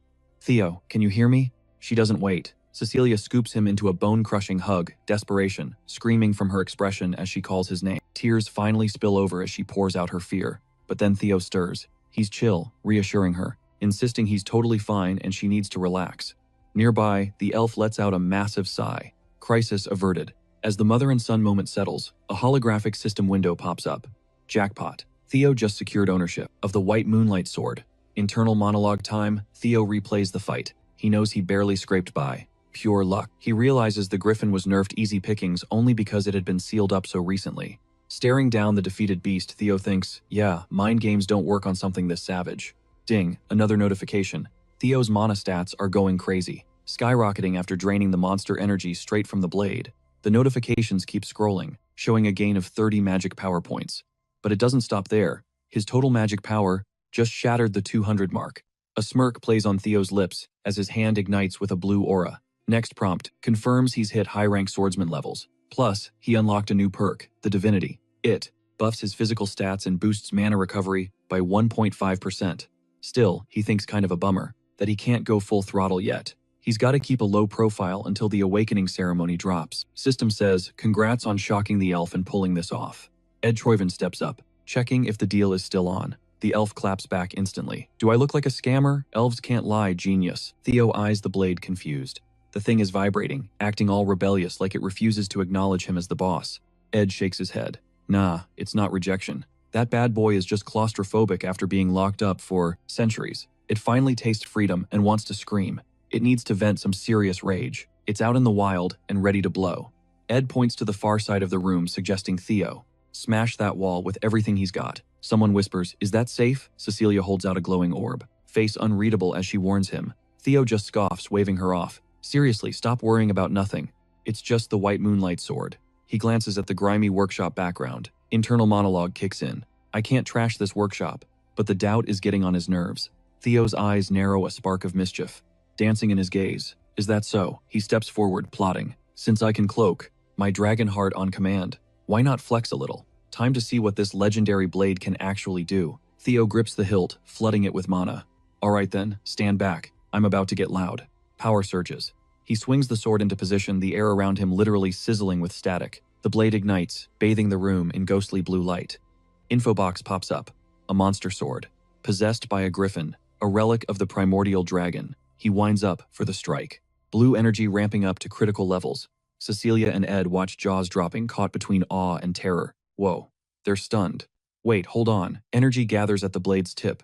A menacing low-frequency hum, vibrating the very air, as the weapon primes itself. The glow intensifies, compressing into a blinding flash of azure light that sears their retinas. Pure, concentrated power shatters the atmosphere around the blade, sounding like reality itself, cracking under the pressure. He swings. The blade becomes a blur, slicing the atmosphere with terrifying velocity. A sword beam rips open the heavens, trailing a neon blue afterglow as it screams toward an unseen target. The energy slams into a distant building, shockwaves rippling through the structure before it collapses under the sheer impact. The floor beneath the workshop fractures and detonates the sword's pressure, radiating outward like a localized earthquake. Cecilia and Sibyl watch in stunned silence, yaws on the floor at the raw, destructive potential of the white moonlight sword. They are speechless. Suddenly, a voice wails in panic. My studio. A surge of raw mana erupts, flooding the room with blinding light. In the distance, a figure screams, my money. A dark-haired woman with piercing crimson eyes looks concerned, muttering, okay, that might be a little too dangerous. A hand grips the hilt, a voice groaning, did it drain my entire mana reserve? A hand, decked out in rings, lingers, bathed in an ethereal blue glow. One figure stares at another, totally baffled, thinking, just how fast is she? A figure with pointed ears and a mischievous smirk watches the scene unfold. A voice comments with a hint of shade. Geez, do you seriously have zero magic proficiency? A voice asks in disbelief. You really pulled that off with just physical sharpness. A close-up reveals a character's face expression unreadable. The woman's eyes go wide, shock flashing across her features. Is he a prodigy? The unseen speaker continues, voice booming with pride. And this genius, the voice rises, declaring with absolute certainty, is my grandson. The elf-eared woman grins, eyes twinkling with shrewd calculation. A ring-adorned hand clenches slightly. The text reads, Theo Ryan. The pointy-eared woman leans in, her expression intense. I'll be your sponsor. From now on, you just need to. The ringed hand stays clenched, the unseen speaker urging, spread your wings and flex your skills for the world. A close-up of a smiling mouth, the voice promising, you're going to become this workshop's walking billboard. Theo Ryan's eyes widen slightly, a glimmer of surprise in their depths. Mother. The elf-eared woman looks down, a trace of sorrow in her look. Mother. The woman stares back, eyes narrowing. I see dollar signs in your eyes. The woman's touch lingers on Theo Ryan's face. A carriage waits outside. A woman struts toward the ride. Elsewhere, a woman hefts a large clunky object. She says, please use this for the wall repair fund. Loot from a drake. He must have snagged it when he grabbed the relic. She thinks, that daughter of mine raised a total beast of a son. The demon craftsman says, long time no see. Demon craftsman. She stares purple, eyes half-lidded. A bird perched on a branch asks, humph. Why are you here? The demon craftsman stands tall, expression unreadable. The bird's eyes glow red in the shadows. 5 days later, it is the day of the awakening ceremony. Theo Ryan swings his blade down with a determined war cry. Sybil blocks the strike effortlessly, her own blade singing through the air. They clash, steel flashing in the light. The clang of metal echoes across the training grounds. Sybil brings her sword down in a swift arc. Theo grins, thinking, her swordsmanship got sharper and faster. He thinks, what a relief. To think the day would come when he'd praise me. The young master smiles, a predatory glint in his crimson eyes. The crowd gasps in unison. It has been half a year since Theo Ryan started changing, and he has already grown strong enough to push me back. Plus, if he awakens his magic power today. A wave of energy crackles in the air. The atmosphere shimmers with heat and pressure. Theo clashes with Sybil, their movements a blur of steel and skill. Is this the birth of a monster? A voice whispers, you did a great job, Theo. They stand face-to-face, swords drawn ready for the next exchange. You could even aim to be the valedictorian of the awakening ceremony, young master. Evelyn and Sybil declare, I'll be praying for your success. He smiles, expressing his thanks. Thanks, it is all because of you, Evelyn. The pink-haired character looks surprised. What? Why are you? Several figures cheer, one shouting, oh, me too, young master. Another voice yells, desperate for clout. Please mention my name too. A smaller bubble notes. Wow, being popular is tough. The pink-haired character and the dark-haired man exchange a look, a silent moment passing between them. The dark-haired man announces his exit. All right, I'm heading out now. The scene cuts to a grand view of the central headquarters. A meticulously designed garden stretches out before the HQ. Legs walk purposefully across the paved ground, passing 2 guards. A speech bubble declares. Theo Ragnar steps out, representing the Camellia Palace. He stands there, stone cold, giving absolutely nothing away. A low murmur ripples through the crowd. He tilts his head back, face completely blank. 2 spectators gasp, one practically clutching her pearls, gripping a fan like a lifeline. Footsteps boom down the hallway. Every single kid here is desperate to crush the awakening ceremony. For a Ragnar swordsman, this is the debut stage, the place to make a name. The camera pans out, revealing the skyline of Ragnar City, a concrete jungle of massive towers. A smirk tugs at Theo's lips, pure, unfiltered confidence. The whole squad is watching. Even the big boss, clanhead Kylie Ragnar, is lounging on a massive throne, eyes sharp like lasers, assessing everything. 2 veteran guards flank him, looking grim and ready for war. Are those the 9 dragons and the former boss, Yoda Ragnar? Ancient history literally chained up like a beast. Theo locks eyes with the old legend, and honestly, she doesn't look 150 years old. Seeing her back in the game, a total relief. Boom! A massive drumbeat kickstarts the event. A guy with a serious mustache hollers, listen up, enter Van Ragnar, the judge from the Dragon Gate. Let's get this prelim started, he announces. The view widens to show the main stage, the testing ground. Swords planted in the earth scarring the top of the steel wall. Up on the platform, 2 overseers watch like hawks. Van drops the info. Regular steel blades. Won't even dent this wall. But the game changes. Once you infuse magic into the strike, he holds up a vial. This is Soma, the key to unlocking your mana halls. Down this elixir. Force open the Dantian. That's the only way to slice through. This snow-white steel. How deep you cut defines your rank. Starting now. If I call your name, grab a vial. First up, Theo Ragnar. Theo steps into the spotlight. In the previous timeline, Axion was the top dog. Not today. Theo grabs the vial from the armored guard. No sword yet. He strides toward the weapon rack. A system notification pops. Scenario quest number 3, dominate the awakening ceremony. Objective, take top honors. Up on the throne, a whisper that the kid Kylie, 2 heavy hitters watch from above. The one everyone's buzzing about. Must have made some noise to get noticed. Number 3, right, interest peaked. The woman leans forward. Let's see what he's got. They can't believe a descendant has this much aura. A single bead of sweat trickles down Theo's temple as he braces himself. The pressure is crushing. The massive hall goes dead silent. You could hear a pin drop. He admits it, he's nervous. Haven't felt stakes this high in ages. A command cuts the air. Theo snaps his head up. Drink the soma. Flashback to the last life. He chugged it, lost control, and the mana went rogue, wrecking his Dantian instantly. He inhales sharp, cold air filling his lungs. Not this time. His eyes lock in. Pure steel determination. The atmosphere is electric. Theo lifts the vial, hands trembling, not fear, but anticipation. One last look at the judge. A silent nod. Game time. Down the hatch. Boom. Liquid fire floods his veins. In the crowd, a rival's face twists, burning with pure jealousy. The mana surge is massive. It's practically suffocating. Someone whispers, he can't handle that much power. A disembodied voice echoes a warning. Careful. That stuff is volatile. You gotta let the mana hall settle in the core. Someone else chimes in. Only the top-tier Ragnars have mana this dense. Theo is drowning in the energy. The warning comes again. Screw this up and he's crippled for life. A stern elder watches unblinking. He's done for, a voice sneers. The energy spikes, threatening to explode.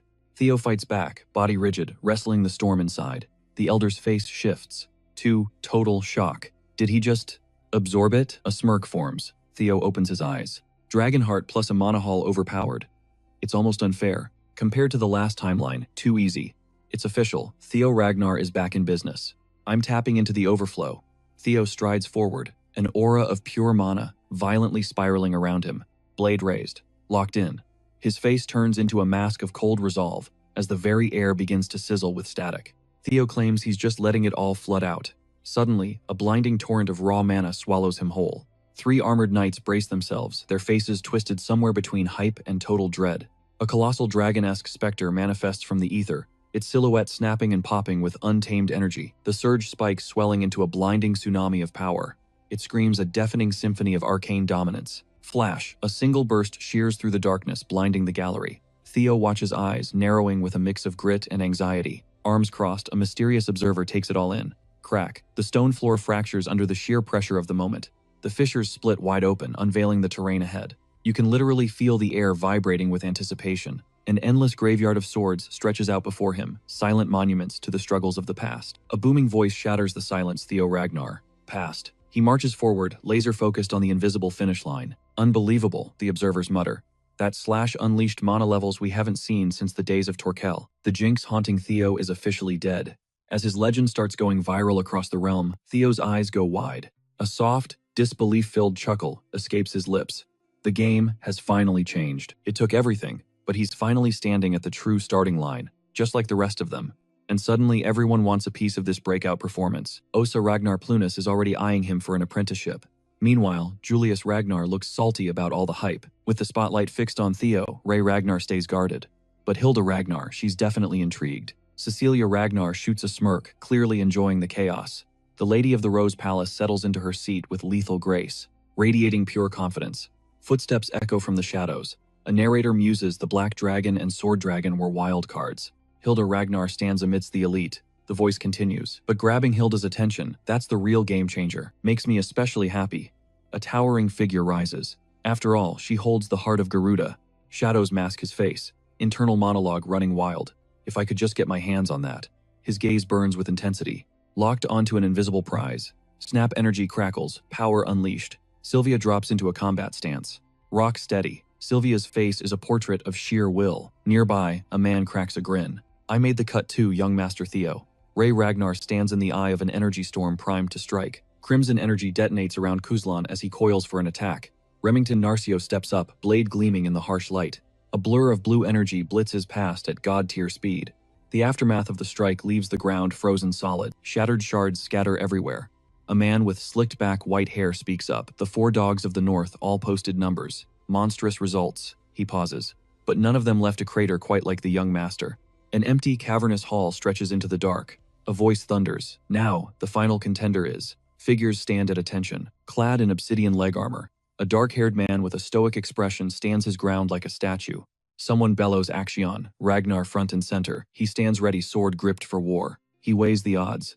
At this rate, it's a showdown. The lustrous tiger versus the black tiger. The dark-haired man realizes the truth. Even Action can't pull that off. He thinks to himself, the lustrous tiger is in a league of his own. Theo draws steel the blade, catching a glint of light as he squares up against his foe. With a battle cry, Theo swings, painting a bloody arc through the air. A voice screams out, "Wait." Too late. The blade bites into flesh, triggering a crimson explosion. A red monstrosity erupts from the impact. It pulses with raw, ugly power. The beast's jaws unhinge, exposing rows of jagged nightmare teeth. Claws screech against the stone floor. The air thickens with static as the beast coils to strike. It lunges at breakneck speed. Behind it, a red, crystalline structure throbs with unseen energy.